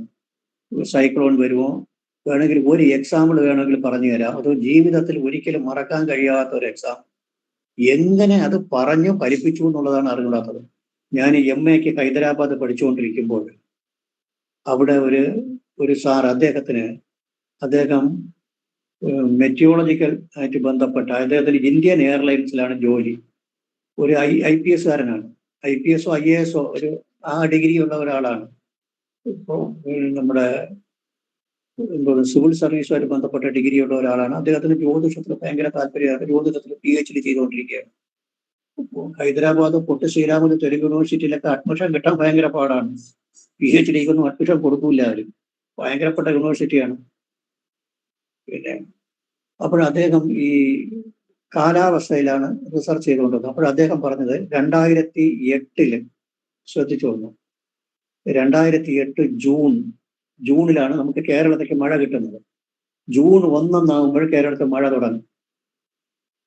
അത് നമ്മുടെ പ്രത്യേകതയാണ്. ജൂൺ 1 കുട്ടികളെ നനയ്ക്കാൻ വേണ്ടി മഴ വന്ന് അടിച്ച് നനച്ച് കുടയൊക്കെ പറിച്ചുകൊണ്ട് പോയി ഉള്ള ബഹളമുണ്ടാകും. അപ്പോൾ അദ്ദേഹം പറഞ്ഞത്, ആർക്കെങ്കിലും ഓർമ്മയുള്ളവർ ശ്രദ്ധിച്ചു നോക്കിയാൽ, പഴയ കാലം അറിയാമെങ്കിൽ ശ്രദ്ധിച്ചു നോക്കിയുണ്ടാകും, നിങ്ങൾ കേരളീയർക്ക് ജൂൺ 1 മഴ സാധാരണ കിട്ടും. ഈ വർഷം അത് ജൂലൈ 1 കിട്ടുകയുള്ളൂ. പറയുന്നത് മെയ്യിലാണ് പറയുന്നത്. ജൂൺ 1 ഈ പൈപ്പിന് വെള്ളമില്ലാത്ത സമയത്ത് പൈപ്പിന് വെള്ളം വരുമ്പോൾ ടപ്പ് ടപ്പ് ടപ്പ് എന്ന് പറഞ്ഞ് 1-2 തുള്ളി മഴ കിട്ടും. യഥാർത്ഥ മഴ വേണം ജൂലൈ 1. അത് കൃത്യമായിട്ട് കിട്ടും. എങ്ങനെ പറഞ്ഞു എന്നറിയില്ല. നമ്മുടെ ഒടുവിൽ സാറിനെ വിളിച്ച് കൺഗ്രാജുലേഷൻ പറഞ്ഞിട്ടുണ്ട്. അത് കാരണം ഇത് നമ്മുടെ ബൃഹത് സംഹിതയിലും വരാഹവന്റെ ബൃഹത് സംഹിതയിലൊക്കെ ഭംഗിയായിട്ട് പറയുന്നുണ്ട്. അത് ഒരു പ്രത്യേക അസ്ട്രോളജിയാണ്. അത് റിസർച്ച് നമ്മൾ അതിനെ മെയിൻ സബ്ജക്റ്റ് ആയിട്ട് എടുത്ത് പഠിച്ചാലേ പറ്റുള്ളൂ. അതാണ് നിങ്ങൾ ചോദിച്ചതിന്റെ മറുപടി. അല്ലാതെ നമ്മൾ ഈ ഭാവചിന്തയല്ല, അതിന് വ്യത്യാസമുണ്ട്. വേറെ ബുക്സ് ഉണ്ട്, അത് പഠിച്ചാലേ പറ്റുള്ളൂ. ഈ കൂട്ടത്തിലൊന്നും പറ്റണതല്ല മുണ്ടൈൻ അസ്ട്രോളജി. ഒരു ഡൗട്ട് കൂടെ ഉണ്ട് സർ. ഈ ഭാവാർത്ഥ രത്നാകരം വായിക്കുമ്പോഴത്തേക്ക് അതിനകത്ത് നമ്മുടെ കൺവെൻഷണൽ ആയിട്ട് പഠിച്ചു പോരുന്നതിൽ നിന്ന് വൈരുദ്ധ്യമായിട്ടുള്ള കാര്യങ്ങൾ കാണാൻ പറ്റുന്നുണ്ട്. അതെന്തുകൊണ്ടാണത്? അതും ക്ലാസിക് ടെസ്റ്റ് തന്നെയല്ലേ ഭാവാർത്ഥ രത്നാകരം? ഭാവാർത്ഥ രത്നാകരം ഞാൻ കൂടുതലും ഈ പ്രശ്നമാർഗമാണ് കൂടുതലും വായിച്ചിട്ടുള്ളത്. പ്രശ്നമാർഗമാണ് ഏറ്റവും അംഗീകരിക്കപ്പെട്ട ഗ്രന്ഥം. പ്രശ്നമാർഗത്തിലോട്ട് ഒരു പ്രത്യേകത എന്ന് പറയുന്നത് അതിന്റെ ഇൻട്രൊഡക്ഷനിൽ തന്നെ ഉണ്ട്. ഒരുപാട് ബുക്കുകൾ 1825 എന്തോണ് അത് കമ്പൈൽ ചെയ്തത്. ഒരുപാട് ബുക്കുകൾ വായിച്ചിട്ട് അതിനകത്ത് ആവശ്യമുള്ളതിനെ മാത്രം എടുത്ത് എഴുതുകയും ഓരോന്നും ഏത് ബുക്കിൽ നിന്ന് എടുത്തിട്ടുണ്ട് എന്ന് അതിനകത്ത് പറയുകയും ചെയ്തിട്ടുണ്ട്. വരാഹപോരയിൽ നിന്ന് പറഞ്ഞിട്ടുണ്ടെങ്കിൽ വരാഹപോരയിൽ എന്ന് പറഞ്ഞിട്ടുണ്ട് ഇത്രാത്ത ചാപ്റ്റർ എന്ന്. പ്രശ്നമഞ്ജരിയിലുണ്ടെങ്കിൽ പ്രശ്നമഞ്ജരി എന്ന് പറയുന്നുണ്ട്. ജാതകാദേശമെങ്കിൽ ജാതകാദേശം ഉണ്ട്. അത് വ്യക്തമായിട്ട് അദ്ദേഹത്തിന്റെ വക എന്ന് പറഞ്ഞിട്ടേ ഇല്ല. ഇന്ന ബുക്കിൽ നിന്ന് എടുത്തിട്ടുണ്ടെന്ന് ഭംഗിയായിട്ട് പറഞ്ഞ് എഴുതിയിട്ടുള്ളത് കൊണ്ട് ആ ബുക്കിനെ എല്ലാ പേരും അംഗീകരിക്കുന്നുണ്ട്. ഈ ബുക്കിന്റെ ട്രാൻസ്ലേഷൻ തമിഴിലുണ്ട്. ഇടയ്ക്ക് ഞാൻ ഒരു യൂണിവേഴ്സിറ്റിയുടെ റിസർച്ച് ഗൈഡാണ്, ചെന്നൈയിലുള്ള ഒരു യൂണിവേഴ്സിറ്റിയിൽ. എനിക്ക് ദേവപ്രശ്നത്തിന്റെ ഒരു തീസിസ് അയച്ചു തന്നു വാല്യൂ ചെയ്ത് കൊടുക്കാൻ വേണ്ടി. ദേവപ്രശ്നത്തിന്റെ ഈ പ്രശ്നമാർഗത്തിന്റെ കറക്റ്റ് ട്രാൻസ്ലേഷൻ തമിഴിൽ അടിച്ചിട്ടുണ്ട്. എങ്ങനെ അവർ ചെയ്തു എന്ന് പറഞ്ഞാൽ കൺഗ്രാജുലേഷൻ പറഞ്ഞു വിളിച്ചു പറഞ്ഞു. നമ്മൾ ഉദ്ദേശിക്കുന്ന നമ്മളെ വക എന്നാണ് കാണുന്നത്. നമ്മളെ കൈവിട്ടൊക്കെ പോയി. ഈ പറയുന്ന ദേവപ്രശ്നത്തിന്റെ ഭാഗങ്ങളും ഓണക്കൂർ ശങ്കരഗണകന്റെ ബുക്കിന്റെ മലയാളത്തിന്റെയും പ്രശ്നമാർഗത്തിന്റെയും തമിഴ് ട്രാൻസ്ലേഷൻ ഭംഗിയായിട്ട് അടിച്ചിട്ടുണ്ട്. അപ്പോൾ ഞാൻ പറഞ്ഞു വരുന്നത് പ്രശ്നമാർഗമാണ് ഏറ്റവും പ്രധാനപ്പെട്ട ഗ്രന്ഥം. ബാക്കി പലരും എഴുതിയ ഗ്രന്ഥങ്ങളുണ്ട്, എല്ലാം ഒന്നും അംഗീകരിക്കാൻ പറ്റുന്നതല്ല. അതാണ് ജ്യോതിഷത്തിനുള്ള ഒരു തകരാറ്. ഭാവാർത്ഥ രത്നാകരം ഞാൻ കേട്ട് വായിച്ചിട്ടുണ്ട്. എനിക്ക് അതിനകത്ത് നല്ലൊരു പ്രാവീണ്യം ഇല്ല. ഞാൻ കൂടുതലും പ്രശ്നമാർഗവും പോരാശാസ്ത്രവും ജാതകാദേശവും ആണ് കൂടുതലും വായിച്ചിട്ടുള്ളത്. പിന്നെ വേറെ എന്തെങ്കിലും കൂടി വായിച്ചിട്ടുണ്ട്, ഇംഗ്ലീഷ് അസ്ട്രോളജി. അത് വായിക്കുന്നതിൽ വേറെ തെറ്റൊന്നുമില്ല, വായിച്ചിട്ട് നമുക്ക് നോക്കാം. സാർ, നമ്മൾ ഈ പ്രശ്നത്തിലേ നമ്മളിപ്പം ഡിവിഷൻ ഒന്നും തന്നെ പോയിട്ടില്ല. ഞാനിപ്പോ കണ്ടുവരുന്ന ഒരു ഇതെന്ന് പറഞ്ഞാൽ ഇപ്പൊ ഒബ്സർവേഷണൽ ആസ്ട്രോളജി എന്ന് പറഞ്ഞൊരു ഇതില് അവര് ഈ പ്രശ്നത്തിന്റെ ഗ്രഹനില എടുത്തിട്ട് അവരതിന്റെ വർഗ ഡിവിഷനിലോട്ട് പോയി അങ്ങനെ ഒരു ഇത് ചെയ്യുന്നുണ്ട്. അത് നമ്മളുടെ പ്രശ്നമാർഗത്തിൽ അത് അങ്ങനെ ഉദ്ദേശിച്ചിട്ടുണ്ടോ? സാധാരണയായിട്ട് വർഗാധിപന്മാരെ വെച്ചിട്ട് പ്രശ്നത്തിന് എടുക്കാറില്ല, ജാതകത്തിന് വർഗാധിപന്മാരെ എടുക്കുക. അത് വന്നിട്ട് നമ്മുടെ വെസ്റ്റേൺ അസ്ട്രോളജി സിസ്റ്റം കൃഷ്ണമൂർത്തി പദ്ധതി, ഇംഗ്ലീഷ് അസ്ട്രോളജിയിലൊക്കെ വർഗാധിപന്മാരെ വെച്ചിട്ട് ഇപ്പോൾ നവാംശക ചാർട്ടിനെ വെച്ചിട്ട് ഭാര്യ പറയും, ദ്രേക്കാണത്തിനെ വെച്ചിട്ട് പിന്നെ സഹോദരത്തിനെ പറയും. ഇങ്ങനെ ഒരു രീതിയുണ്ട്. പക്ഷെ അതൊന്നും കറക്റ്റൊന്നുമല്ല. എന്തെങ്കിലുമൊക്കെ പറയാന്നുള്ളതേ ഉള്ളൂ. നമ്മൾ തമിഴ്നാട്ടിലൊക്കെ ജാതകം നോക്കാൻ പോയി കഴിഞ്ഞാൽ ഒരു ജാതകം കൊണ്ടുവന്നിട്ട് അപ്പാവുക്ക് എപ്പടി இருக்கும், അമ്മാവുക്ക് എപ്പടി இருக்கும், സഹോദരങ്ങൾക്ക് എപ്പടി இருக்கும், പാട്ടിക്ക് എപ്പടി இருக்கும் എന്നൊക്കെ കേട്ടുകൊണ്ടിരിക്കും ഒരു ജാതകം വെച്ചിട്ട്. അത് എന്തെങ്കിലുമൊക്കെ പറയാന്നുള്ളതേ ഉള്ളൂ. വർഗാധിപന്മാരെ വെച്ച് പറയുന്നതിനൊക്കെ ഒരു ലിമിറ്റേഷൻ ഉണ്ട്.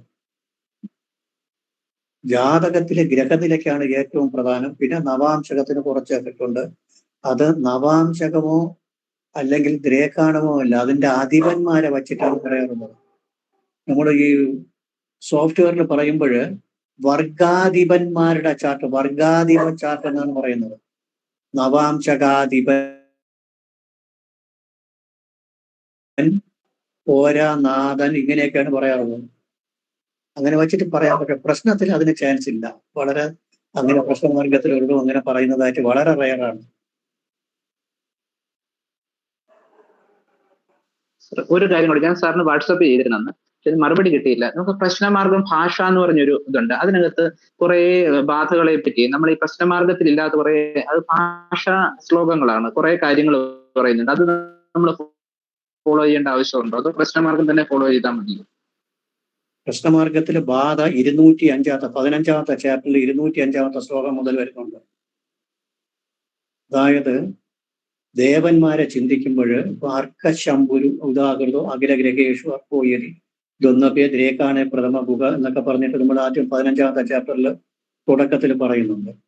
സൂര്യനെ കൊണ്ട് ചിന്തിക്കേണ്ട ദേവന്മാര്, ചന്ദ്രനെ കൊണ്ട് ചിന്തിക്കേണ്ട ദേവന്മാര്, ചൊവ്വയെ കൊണ്ട് ചിന്തിക്കേണ്ട ദേവന്മാരെ പറഞ്ഞിട്ട് ഇവർക്ക് ബാധാബന്ധം വരുമ്പോൾ വേറെ കുറെ ദേവന്മാരെയൊക്കെ പറയുന്നുണ്ട്. ബാധ എന്ന് പറഞ്ഞു കഴിഞ്ഞാൽ ബാധാ ദേവത, അത് 15-ാമത്തെ ചാപ്റ്റർ വരുന്നുണ്ട്. പിന്നെ ഓണക്കൂർ ശങ്കരഗണകന്റെ ബുക്കിലും അത് പറയുന്നുണ്ട്. അത് ബാധാ ദേവതയാണ്. ഈ ഗ്രഹത്തിന് ബാധാബന്ധം വന്നു കഴിഞ്ഞാൽ അത് പറയാമെന്നാണ് ഉദ്ദേശിക്കുന്നത്. അത് പറയുമ്പോൾ അതൊക്കെ കേട്ട് കഴിഞ്ഞാൽ നമുക്ക് ഒരു വിശ്വാസക്കുറവ് തന്നെ വരും. ഇങ്ങനെയൊക്കെയുള്ള ഭൂതപ്രേത വിശ്വാസികളൊക്കെ ഉണ്ടോ, അമല അസുര. ഞാൻ ഇപ്പൊ കുറച്ചു നേരത്തിന് മുമ്പ് ഒരു പറഞ്ഞു, ഒരു സെന്റൻസ് പറഞ്ഞിട്ട് പോയി. ഈ ബാധകാധിപൻ 7-ൽ നിൽക്കുന്നതുകൊണ്ട് ശിവഭൂതങ്ങളിൽപ്പെട്ട ദൃഷ്ടിബാധകൾ ഉണ്ടെന്ന് പറഞ്ഞു. കേട്ടോ ആ എക്സാമ്പിളില്? കേട്ടു സാർ, കേട്ടു. ദൃഷ്ടിബാധ എന്ന് പറയുന്നത് അമല, അസുര, നാഗ, യക്ഷ, ഗന്ധർവ, രാക്ഷസ, പിശാച, കശ്മല എന്നൊക്കെ പറഞ്ഞുകൊണ്ട് 27 ദൃഷ്ടിബാധകളുണ്ട്. അതുപോലെ ബാധകൾ വേണമെങ്കിൽ ഇപ്പം ബുക്കെടുത്താൽ ഞാൻ കുറെ പറഞ്ഞുതരാം. കുറെ ബാധകളുണ്ട്.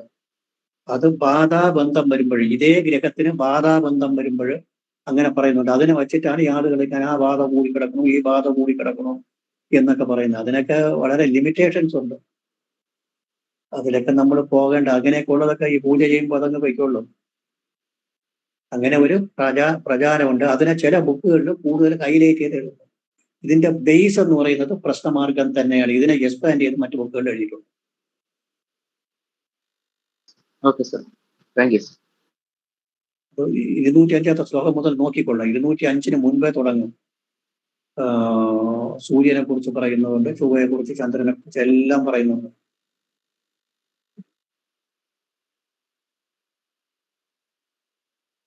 അടുത്ത്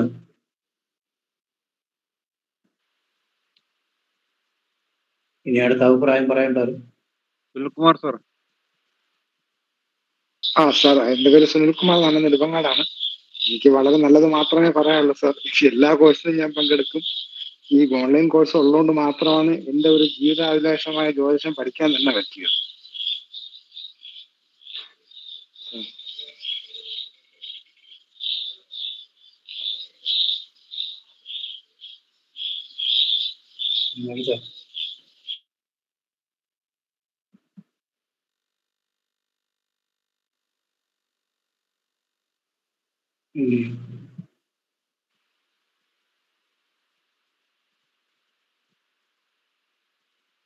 ഒന്ന് രണ്ട് പേരുകൾ ഇതിനകത്ത് കാണാം. കാവി എന്ന് കാണാം, രഘു എന്ന് കാണാം. പറയണം സാർ. സാറേ, ഞാൻ രാധാകൃഷ്ണനാണ്. പറയാം. സ്ഥലം കൊട്ടാരക്കരയാണ് സാറേ. ക്ലാസ്സുകളൊക്കെ വളരെ ഗംഭീരമായ ക്ലാസ്സുകളായിരുന്നു. ഇനി ഞങ്ങൾക്ക് രാജീവ് സാർ പറഞ്ഞതുപോലെ പുതിയ ബാച്ചിനകത്തോ അല്ലെങ്കിൽ ഇപ്പൊ നടന്നുകൊണ്ടിരുന്ന ക്ലാസ്സിനകത്തോ ഒന്ന് ആഡ് ചെയ്താൽ കൂടുതൽ കാര്യങ്ങൾ മനസ്സിലാക്കാൻ കഴിയുമായിരുന്നു, ഒരു ഫോളോ അപ്പ് കിട്ടുമായിരുന്നു. അതിനൊന്ന് ശ്രമിക്കണം സാർ.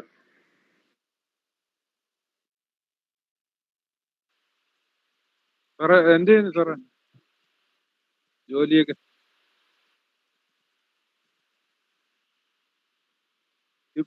സാർ ഇപ്പൊ വർക്ക് ചെയ്യുന്നുണ്ടോ? അതോ മൈക്ക് ഓഫ് ആണ്. മൈക്ക് ഒന്ന് ഓൺ ചെയ്യണേ, ഓൺ ചെയ്തിട്ട് പറ. മൈക്ക് ഓൺ ചെയ്തിട്ട് പറയണം. ഇപ്പൊ സംസാരിച്ചാണ് സാറിന്റെ മൈക്ക് കേട്ടുകൂടാ. മൈക്ക് ഓൺ ചെയ്യണം.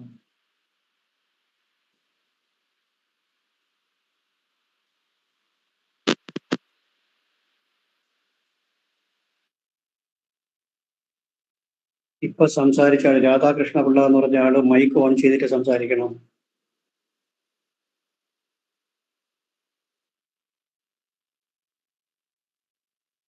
കേൾക്കുന്നില്ല തോന്നുന്നു. ഓക്കെ, അടുത്ത ആരെങ്കിലും സംസാരിക്കാം. ഞാൻ എറണാകുളം ജില്ലയിൽ നിന്നാണ്, ഉഷാകുമാരിയാണ്. മോഹൻ സാറിന്റെ ക്ലാസ് വളരെ നന്നായിരുന്നു. എനിക്ക് ഒരുപാട് സംശയങ്ങളായിരുന്നു മുഹൂർത്തത്തിൽ കൂടുതലുണ്ടായിരുന്നത്. അത് ശരിക്കും എനിക്ക് ആ സംശയ നിവാരണമൊക്കെ നടത്താൻ സാധിച്ചു. സാറിന് നല്ല അപഗ്രഥനം യുക്തിപരമായിട്ട് ചിന്തിച്ച് പറയാൻ സാറിന്റെ ക്ലാസ് വളരെയധികം, ഇത്രയും നല്ലൊരു ക്ലാസ് ഞാൻ പലയിടത്തും ഒക്കെ അറ്റൻഡ് ചെയ്തിട്ടുണ്ടെങ്കിലും ഇത്രയും നന്നായിട്ട് വിശകലനം ചെയ്യുന്ന ഒരു ക്ലാസ് സാറിന്റെ ഉള്ളൂ. അപ്പൊ സാറൊരു അധ്യാപകനായിരിക്കും, കാരണം അല്ലാതെ ഇത്രയും നന്നായിട്ട് വിശകലനം ചെയ്യാനൊന്നും സാധിക്കില്ല. അപ്പോൾ ഏറ്റവും നല്ലൊരു ക്ലാസ് ആയിരുന്നു. അതുകൊണ്ട് വളരെ സന്തോഷം. അപ്പം ദേവപ്രശ്നത്തിലുണ്ട് ഞാൻ ക്ലാസ് അറ്റൻഡ് ചെയ്യുന്നുണ്ട്. താങ്ക് യു സാറേ.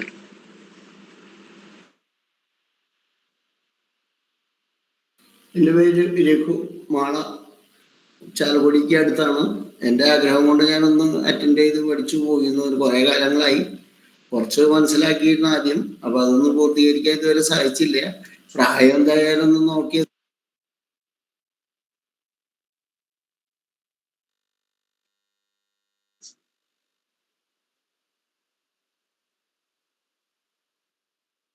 സാറിന്റെ മൈക്ക് ഓഫ് ആയി പോയല്ലോ. ഇപ്പൊ ശരിയായോ സാർ? ഇപ്പൊ ശരിയായി. ഉണ്ട് പറഞ്ഞാൽ മതി. ഞാൻ മാള ചാലക്കുടിക്ക് അടുത്താണ്. ഓക്കെ.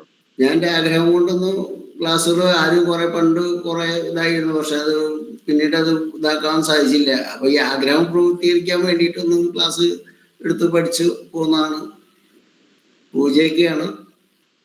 അങ്ങനെ പോകും. ക്ലാസ്സൊക്കെ നന്നായിരുന്നു. സാറ് ക്ലാസ്സൊക്കെ നന്നായി ഇഷ്ടമായി, നന്നായിട്ടുണ്ട്.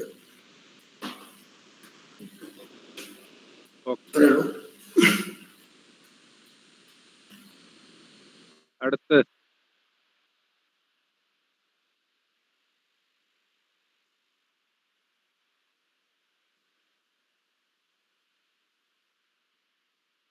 ശശികുമാർ.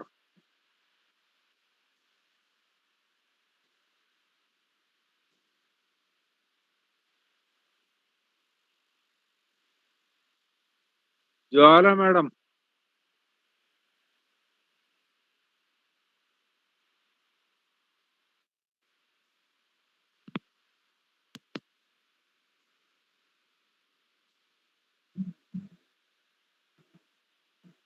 പ്രീത. ഹലോ. പറയൂ സാറേ. ശശികുമാർ സാർ പറ. എൻ്റെ പേര് ശശികുമാർ. തൃശ്ശൂർ ജില്ലയിലെ മാളയ്ക്ക് അടുത്താണ് താമസം. റിട്ടയർഡ് മാഷാണ്. ബേസിക് കഴിഞ്ഞതിന് ശേഷമാണ് ഞാൻ ഈ പ്രശ്നത്തിലേക്ക് വന്നത്. അതിന്റെ ചെറിയ ബുദ്ധിമുട്ടുകൾ ഉണ്ടായിരുന്നു, എങ്കിലും മോഹൻ സാറിന്റെ ക്ലാസ് വളരെ നന്നായിരുന്നു. ബേസിക് എവിടെയായിരുന്നു? ഇവിടെ പഠിച്ചാണോ? അവിടെ പഠിച്ചത് പ്രസന്നകുമാരൻ സാറിന്റെ കഴിഞ്ഞിട്ട്.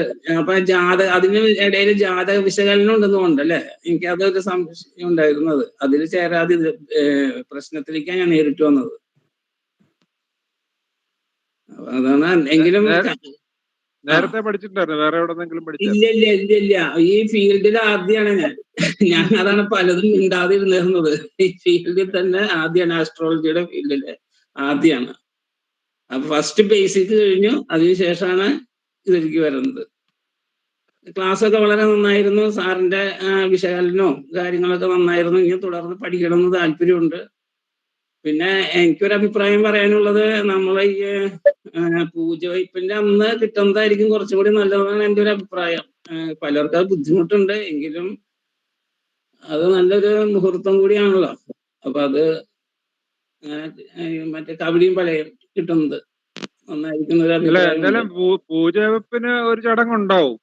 ആകുമല്ലേ? എങ്കിലും മതി. അപ്പൊ അതെന്തായാലും അന്നുണ്ടാവും. വരാൻ പറ്റാത്തവർക്കെല്ലാം വേണ്ടി വേണമെങ്കിൽ നിങ്ങൾക്ക് പെട്ടെന്ന് നേരത്തെ തന്നെ കവടിയും പലകയും വേണമെന്നുണ്ടെങ്കിൽ നമുക്ക് നേരത്തെ അറേഞ്ച് ചെയ്യാം എന്നുള്ളതാണ് ഉദ്ദേശിച്ചത്. അന്നെന്തായാലും ചടങ്ങ് അവിടെ ഉണ്ടാവും. തിരുവനന്തപുരത്ത് ഉണ്ടാവില്ലല്ലോ. ഉണ്ടാവും. എല്ലാ വർഷവും അത് നടത്തുന്നതാണ്. അപ്പൊ ഈ ഇതിൽ തന്നെ ആദ്യമായിട്ടാണ് ഞാൻ വന്നിട്ടുള്ളത്. ബേസിക് പ്രസന്നകുമാരൻ സാറിന്റെ ബേസിക് കഴിഞ്ഞ് പിന്നെ ഇതിലേക്ക് വന്നു. അത്രയാണ്. ശരി, താങ്ക് യു.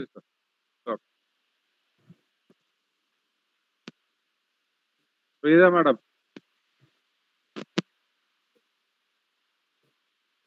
സാർ നമസ്കാരം. മോഹൻ സാറിനും ലാൽ സാറിനും കൂടെയുള്ള ക്ലാസ്മേറ്റ്സ് എല്ലാവർക്കും നമസ്കാരം. എൻ്റെ പേര് പ്രീത. ശരിക്കും ഞാൻ ആലപ്പുഴയിൽ നിന്നാണ് വരുന്നത്, പക്ഷെ ബാംഗ്ലൂർ സെറ്റിൽഡ് ആണ്.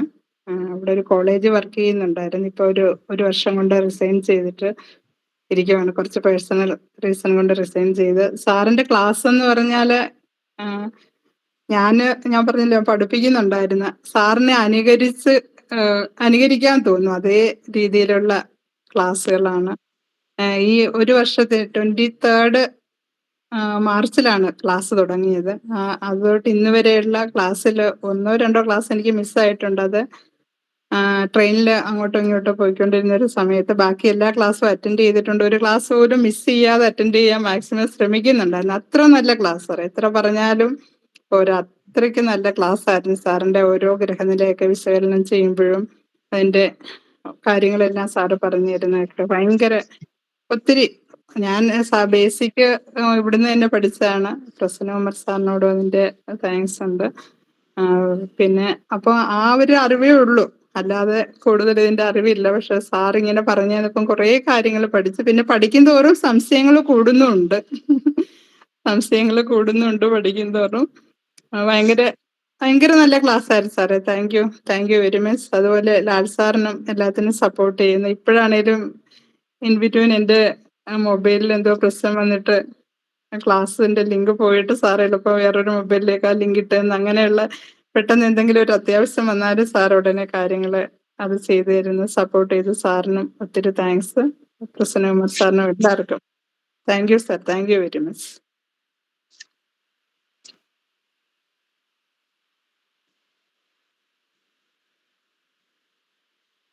അടുത്തത് സന്തോഷ്. നിങ്ങളെ ആരെയും കണ്ടിട്ടില്ല, അതൊന്ന് കാണുക കൂടി ആണ് കാണുകയും വേണം.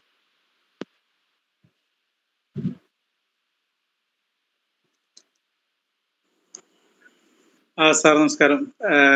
ക്ലാസ് വളരെയധികം വീഡിയോ ഒന്ന് ഓൺ ചെയ്യാൻ പറ്റുമോ? സാർ നമസ്കാരം. എൻ്റെ പേര് സന്തോഷ് എന്നാണ്, ഗുരുവായൂരാണ് വീട്. ക്ലാസ്സുകളൊക്കെ വളരെയധികം ഇഷ്ടമായി. ഇനി തുടർന്നും തുടങ്ങുന്ന ക്ലാസ്സുകളിലൊക്കെ അറ്റൻഡ് ചെയ്യണമെന്ന് വളരെ ആഗ്രഹമുണ്ട്. അപ്പോൾ മോഹൻ സാറിനും ലാൽ സാറിനും വളരെയധികം എന്താ പറയാ. നേരത്തെ എവിടെ നിന്ന് പഠിച്ചാണ് ബേസിക്കല്ല? ബേസിക്കലി കുറച്ച് ഗോപി മാഷ് എന്ന് പറഞ്ഞാൽ തിരുവനന്തപുരത്ത് ഒരു ഗോപി മാഷ് ഉണ്ടായിരുന്നു. ഗോപി മാഷ് അടുത്ത് കുറച്ച് ക്ലാസ്. പിന്നെ ബേസിക് മറ്റേ പ്രസന്റ് സാറിന്റെ ബേസിക്കലി ഉണ്ടായിരുന്നു. അത് കഴിഞ്ഞ് നമ്മള് ഉണ്ടായിരുന്നല്ലേ? ഓക്കെ ശരി.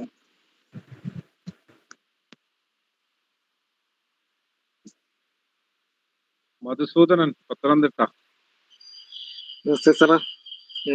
നെറ്റ് കംപ്ലൈന്റ് ഉണ്ട് ഇന്ന്, അതുകൊണ്ട് ഇടയ്ക്ക് പറഞ്ഞോളൂ, കുഴപ്പമില്ല. എനിക്ക് ഒരുപാട് സന്തോഷമാണ്. കാരണം ബേസിക്കിൽ എത്തിയ ഞാൻ ഇപ്പൊ ദേവപ്രശ്നത്തിന്റെ ക്ലാസ്സിൽ വരെ എത്തിയിട്ടുണ്ട്. കഴിവ് സമയക്കുറവുകൊണ്ട് ശരിക്കും പഠിക്കാനുള്ള സമയം കിട്ടുന്നില്ല ശരിക്കും, എങ്കിലും കഴിവതും എല്ലാം പഠിക്കുന്നുണ്ട്. പിന്നെ സാറിന്റെ ക്ലാസ് അറ്റൻഡ് ചെയ്യുമ്പോൾ തന്നെ വളരെ വളരെ ഇതാണ്. എനിക്ക് ഒരു തവണയാണെങ്കിൽ ഞാൻ ക്ലാസ്സിന്റെ ടൈമിൽ യാത്രയായിരുന്നു. യാത്രയാണെങ്കിൽ ക്ലാസ്സിൽ അറ്റൻഡ് ചെയ്തുകൊണ്ട് ഫോണ് പോക്കറ്റിൽ ഇട്ടുകൊണ്ട് കേൾക്കുകയായിരുന്നു.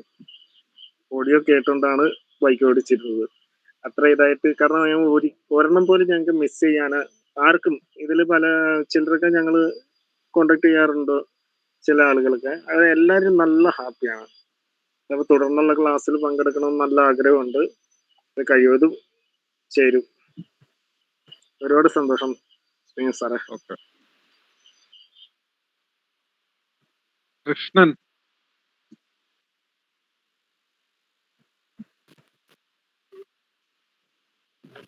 നമസ്കാരം.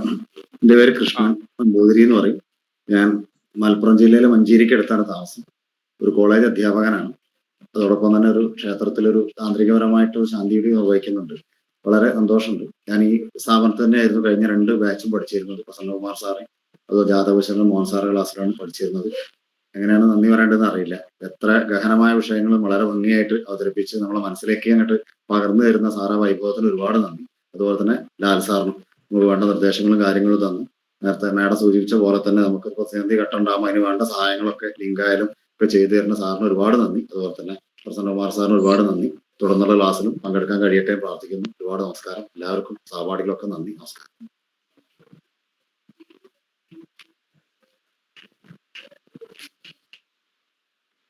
ദയാനന്ദൻ സാർ.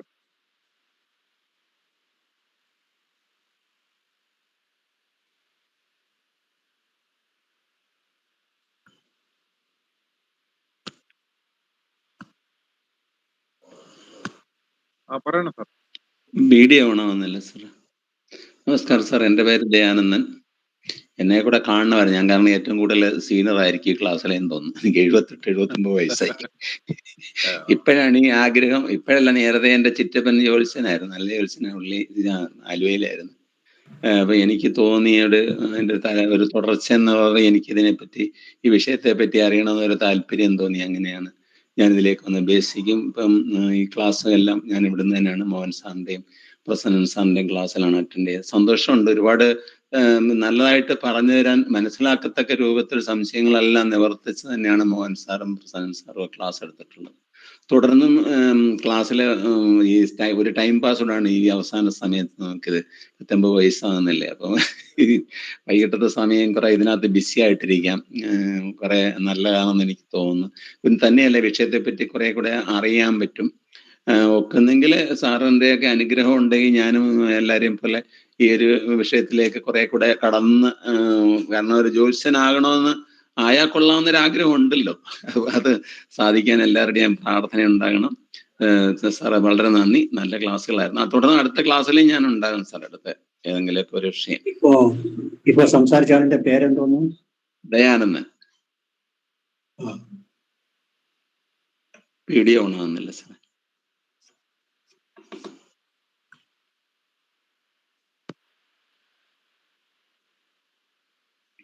ജ്വാല മേഡം ഉണ്ടോ? നമസ്കാരം സാറേ. മോഹൻ സാറിന്റെ ക്ലാസ്സിനെ പറ്റി പറയാനായിട്ട് വാക്കുകളില്ല. ഒരു ക്ലാസ് പോലും മോഹൻ സാറിന്റെ കളയരുതെന്നാണ് എന്റെ ആഗ്രഹം. എല്ലാ ക്ലാസ്സുകളിലും ഞാൻ ഇങ്ങനെ ചേർന്നോണ്ടിരിക്കുന്നത് അതുകൊണ്ടാണ്.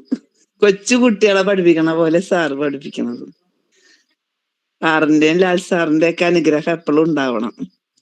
ഇനിയും തുടർ ക്ലാസ്സുകളിൽ ഞാൻ ഉണ്ടാവും. എന്നെ അവിടെ നിന്ന് വിട്ട് കളയരുത്.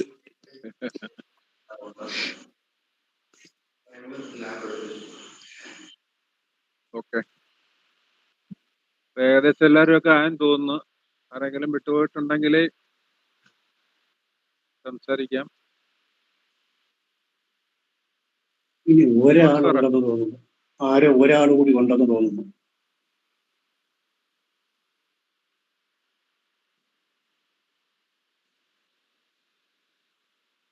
ആരെങ്കിലും ഉണ്ടോ? എല്ലാരും ആയി സാർ.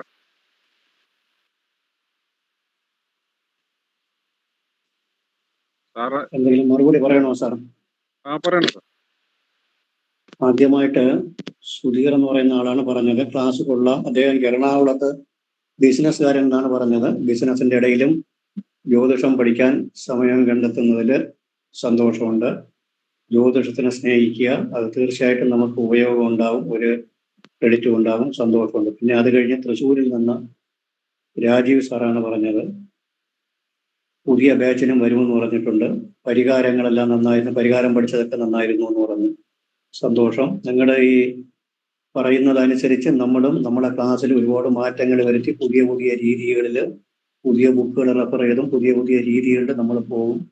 അതിലേക്കാണ് നിങ്ങൾ ചോദിക്കുന്ന സന്തോഷം. അത് കഴിഞ്ഞ് കൃഷ്ണമോഹൻ ഫ്രം ട്രിവാൻഡ്രം ഡോക്ടറാണെന്ന് പറഞ്ഞു. അദ്ദേഹം ഒരുപാട് കാര്യങ്ങൾ പറഞ്ഞു, ഒരുപാട് സംശയങ്ങൾ, നന്നായിട്ട് വായിക്കുന്ന ഒരാളാണ് എന്നുള്ളത് മനസ്സിലായി. മുണ്ടൈൻ അസ്ട്രോളജിയെ കുറിച്ചൊക്കെ സംസാരിച്ചു. നല്ല ഒരുപാട് ബുക്കുകൾ എപ്പോഴും വായിക്കണം. അതായത് നമുക്ക് ഒരിക്കൽ എൻ്റെ ഒരു ഗുരുനാഥൻ പറഞ്ഞതാണ്, ഗുരു ആരെന്ന് ചോദിച്ചാൽ ഗുരുക്കന്മാർ പലരും വന്നും പോയും ആയിരിക്കും എന്ന് പറയുന്നത്.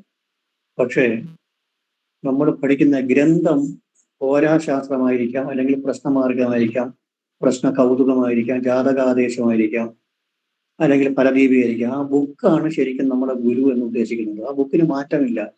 ആ ബുക്കിൽ നിന്ന് പറയുന്നതാണ് ഗുരുക്കന്മാർ പറഞ്ഞു തരുന്നത്. ബുക്കിനെ സ്നേഹിക്കുക. നമ്മൾ പറഞ്ഞു തരുന്ന നോട്ടും അതുപോലെ നിങ്ങളുടെ കൈവശമുള്ള ബുക്കിനെ ശരിക്കും റെഫർ ചെയ്യണം. ബുക്കിൽ വായിച്ചാൽ ഒരുപാട് അറിവ് കിട്ടും. അറിവെല്ലാം ബുക്ക് വെച്ചിട്ട് തന്നെയാണ് നമ്മൾ അനലൈസ് ചെയ്യുന്നത്. അങ്ങനെ താങ്കൾക്ക് കൺഗ്രാജുലേഷൻ, നന്നായിട്ട് വായിക്കണം.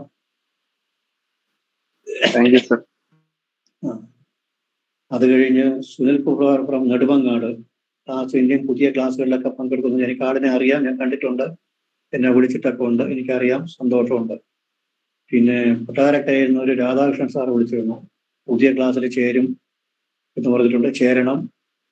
ചേർന്ന് കഴിഞ്ഞാൽ അതിൻ്റെതായ ഗുണം തീർച്ചയായിട്ടും കിട്ടും. പുതിയ ക്ലാസ്സുകൾ വരുമ്പോൾ നമ്മൾ പുതിയ പുതിയ കാര്യങ്ങളിലേക്ക് കിടക്കും. പിന്നെ എറണാകുളത്തിൽ നിന്നൊരു ഉഷകുമാരി മുഹൂർത്തത്തിനെ കുറിച്ചൊക്കെ സംസാരിച്ചു. പിന്നെ ടീച്ചറായിരിക്കും എന്ന് പറഞ്ഞു.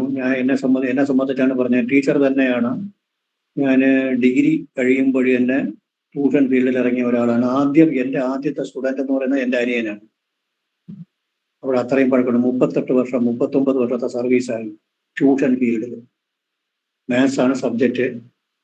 ഒരു സ്കൂളിൽ അധ്യാപകനായിട്ട് 2 വർഷം ഇരിക്കുമ്പോഴാണ് ഡിപ്പാർട്ട്മെന്റിൽ PSC വഴി കിട്ടി ചാടി ഡിപ്പാർട്ട്മെന്റിലോട്ട് വന്ന റവന്യൂവിൽ വന്നത്. ഇപ്പോഴും ട്യൂഷൻ ഉണ്ട്. മാത്സിന്റെ +2 ഡിഗ്രി സ്റ്റുഡൻസിന് ഇപ്പോഴും ട്യൂഷൻ ഉണ്ട്.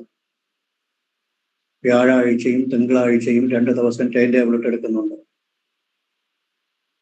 അപ്പോഴങ്ങനെ ഈ പഠിപ്പിക്കുമ്പോൾ ട്യൂഷൻ ഫീൽഡിലൊക്കെ നിന്ന് പഠിപ്പിക്കുമ്പോൾ സമയത്ത് നമുക്ക് അറിയാൻ കഴിയും ഒരു എങ്ങനെ പറഞ്ഞു കൊടുക്കണം എന്നുള്ളത്. എൻ്റെ ഒരു ഉണ്ട് ഇല്ലെന്ന് പറഞ്ഞില്ല. പിന്നെ രഘു സാറ് പ്രായമുള്ള ഒരാളാണ്. അദ്ദേഹം ജ്യോതിഷത്തിനെ വളരെ സ്നേഹിക്കുന്നതിൽ സന്തോഷം. മാളയിൽ നിന്ന്, കൊടുങ്ങല്ലൂർ മാളയിൽ എനിക്ക് സുഹൃത്തുക്കളൊക്കെ ഉണ്ട്. ഒരു മേനോൻ സാറ് അതുകൊണ്ട് ഒരുപാട് എന്നെ സഹായിച്ചിട്ടുണ്ട്. ജ്യോതിഷത്തിന് വേണ്ടി ഒരുപാട് സഹായിച്ച ഒരു ഞാൻ അവിടെയൊക്കെ വന്നിട്ടുണ്ട്. പാമ്പുമേക്കാട് അടുത്താണ് സാറേ. പാമ്പുമേക്കാവിന് അടുത്ത് തന്നെ. അവിടെ അടുത്താണ്. ഞാൻ ബേസിക് ഇവിടെ നമ്മുടെ ക്ലാസ് ഉണ്ടായിരുന്നു, ബേസിക്കിലേ ഉണ്ടായിരുന്നു. പ്രായം 10-63 കഴി. ഒരാഗ്രഹം സാറ് ക്ലാസ് ജ്യോതിഷത്തിന് അതൊരു പ്രശ്നമേ അല്ല. എത്രത്തോളം പ്രായം കൂടുന്നു അത്രത്തോളം പാകത കൂടിക്കൊണ്ടിരിക്കും. പിന്നെ ഞാൻ പഠിച്ചതും MSc പഠിച്ചതെല്ലാം തൃശ്ശൂർ കേരള കോളേജിലാണ് മാത്സ്. ഇപ്പോഴല്ല, വർഷങ്ങൾ പലതും കഴിഞ്ഞു.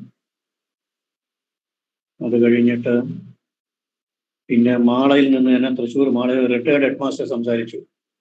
ബേസിക്കിനോട് വന്നിട്ടുണ്ട്, പഠിക്കാൻ താല്പര്യമുണ്ട്, കബഡി വേണമെന്നുള്ള കാര്യം പറഞ്ഞു. ശശികുമാർ സാർ. അപ്പോൾ ഈ ഹെഡ് മാസ്റ്ററൊക്കെ ആയി കഴിയുമ്പോൾ അവർക്കറിയാം ഈ ടീച്ചിങ്ങിന്റെ ബുദ്ധിമുട്ട് എന്താണ്, എങ്ങനെ പഠിപ്പിക്കുന്നതിന് ഒരുപാട് വിഷമങ്ങളുണ്ട്. കാരണം നമ്മൾ പറഞ്ഞു കൊടുക്കാത്ത ഒരു കാര്യം ടീച്ചിങ്ങിന്റെ ഒരു പ്രധാന വിഷയമാണ്. നമ്മൾ പഠിപ്പിച്ചുകൊണ്ടിരിക്കുമ്പോൾ നമുക്ക് അറിയാൻ കഴിയും. കാരണം നമ്മൾ പറഞ്ഞു കൊടുക്കുന്നത് ഒരു കക്ഷിക്ക് മനസ്സിലാകുന്നുവോ ഇല്ലയോ എന്നുള്ളത് പഠിപ്പിച്ചുകൊണ്ടിരിക്കുമ്പോൾ തന്നെ ആടിനെ കാണാതെ തന്നെ മനസ്സിലാവും. കാരണം നമ്മൾ ഇതിനു മുമ്പ് പറയാത്തതൊന്നും അവർക്ക് അറിയില്ല എന്നർത്ഥം. നമ്മൾ എന്തൊക്കെ പറയുന്നു എന്നുള്ളത് നമ്മുടെ മനസ്സിനകത്ത് നമുക്ക് കീപ്പ് ചെയ്യണം. ഇപ്പം ബാധാസ്ഥാനത്തിനെ കുറിച്ച് പഠിപ്പിച്ചിട്ടില്ല എന്നുണ്ടെങ്കിൽ ബാധ എന്നൊരു വാക്ക് പറയുമ്പോഴേ എല്ലാവർക്കും സംശയമുണ്ട് എന്നുള്ളത് നമ്മൾ അറിഞ്ഞിരിക്കണം. അപ്പോൾ അവിടെ വരുമ്പോൾ അതിനെ എക്സ്പയർ ചെയ്തിട്ടേ മുന്നോട്ട് പോകാവൂ. ഒരു എക്സാമ്പിളിന് പറഞ്ഞതാണ്. ഒരു ടീച്ചിങ്ങിന്റെ ഒരു പ്രത്യേകത അതാണ്. നല്ല വിഷമമുള്ള ഒരു കാര്യമാണ്, ഇല്ലെന്ന് പറയുന്നില്ല. നല്ല വിഷമമാണ്. Teaching it is an art. പാടുക, പടം വരയ്ക്കുക, അഭിനയിക്കുക, അതുപോലെ ടീച്ചിങ്. നല്ല വിഷമമുള്ള ഒരു ഹെഡ് മാസ്റ്ററൊക്കെ ആകുമ്പോൾ അതിന്റെ ബുദ്ധിമുട്ടറിയാം. പിന്നെ ആലപ്പുഴക്കാരിയായും ബാംഗ്ലൂരിൽ സെറ്റിൽ ചെയ്യുന്ന ഒരു കോളേജിൽ ലെക്ചറായ പ്രീത മാഡം വിളിച്ചിരുന്നു. അവരെ ഡേറ്റ് വരെ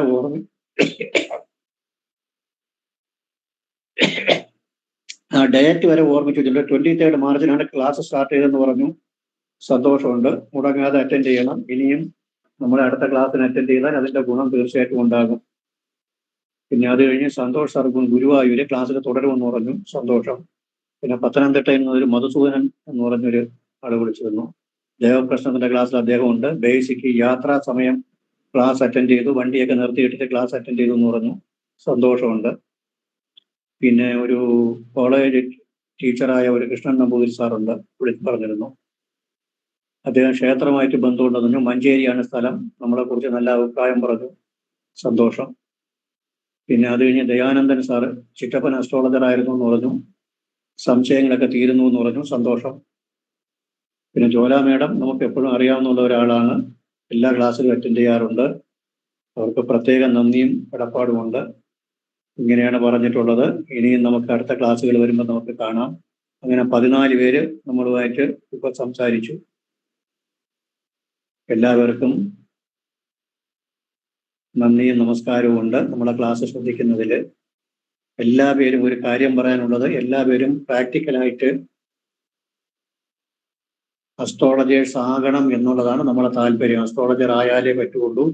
നമുക്ക് നമ്മളെ കൊണ്ട് ഒരാള് വരുമ്പോൾ ഒരാളിന്റെ ഒരു ഫലം നമുക്ക് പറയാൻ കഴിയുന്നു എന്നുണ്ടെങ്കിൽ അത് ഏറ്റവും വലിയൊരു കാര്യമാണ്. നമുക്ക് അസ്ട്രോളജർ ആകണം, ജാതകം നോക്കണം, ജാതകം എഴുതണം എന്നൊരു പോയിന്റ് മനസ്സിനകത്ത് കുറിച്ചിട്ടാൽ മാത്രമേ ഇത് പഠിക്കാൻ കഴിയുള്ളൂ. അല്ലാതെ പഠിക്കാൻ കഴിയില്ല. അല്ലെങ്കിൽ പിന്നെ എന്തിന് എന്നൊരു ചോദ്യം വരും, ചുമ്മാ എന്തിനു പഠിക്കണേന്ന്. അങ്ങനെയല്ല, ജാതകം നോക്കണം.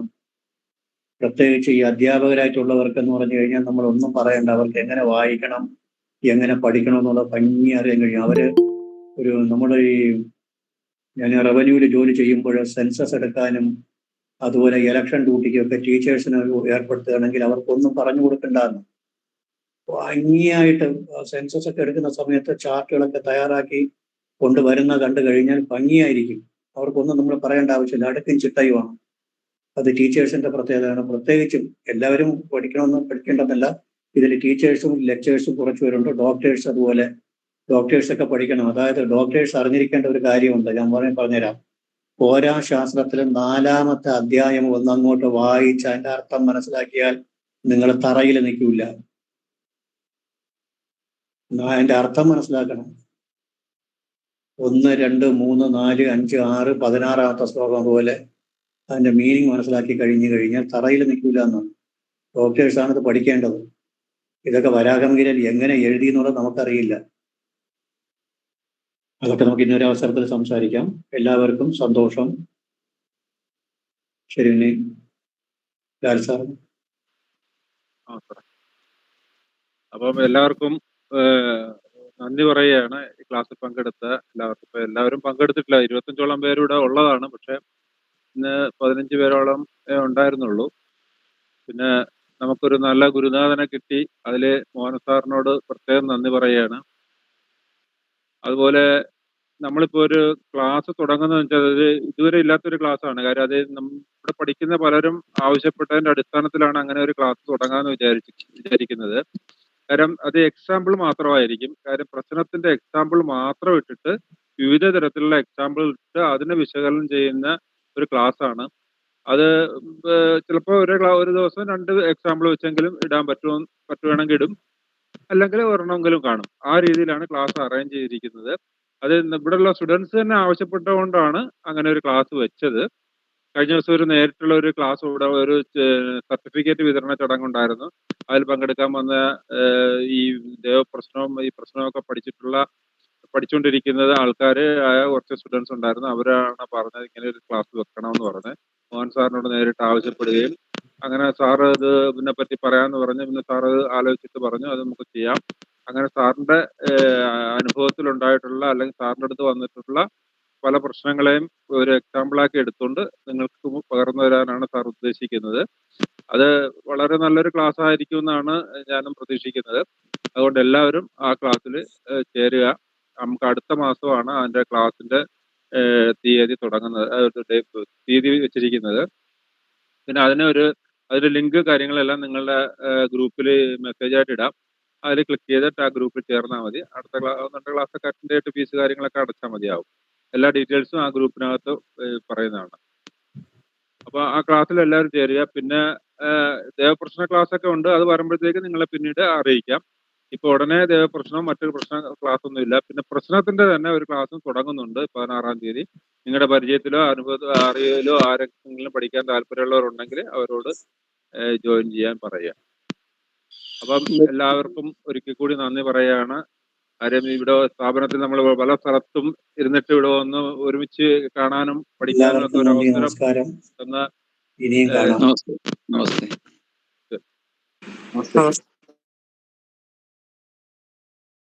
Thank you sir. Thank you very much. ഒരുപാട് നന്ദി. Thank you sir.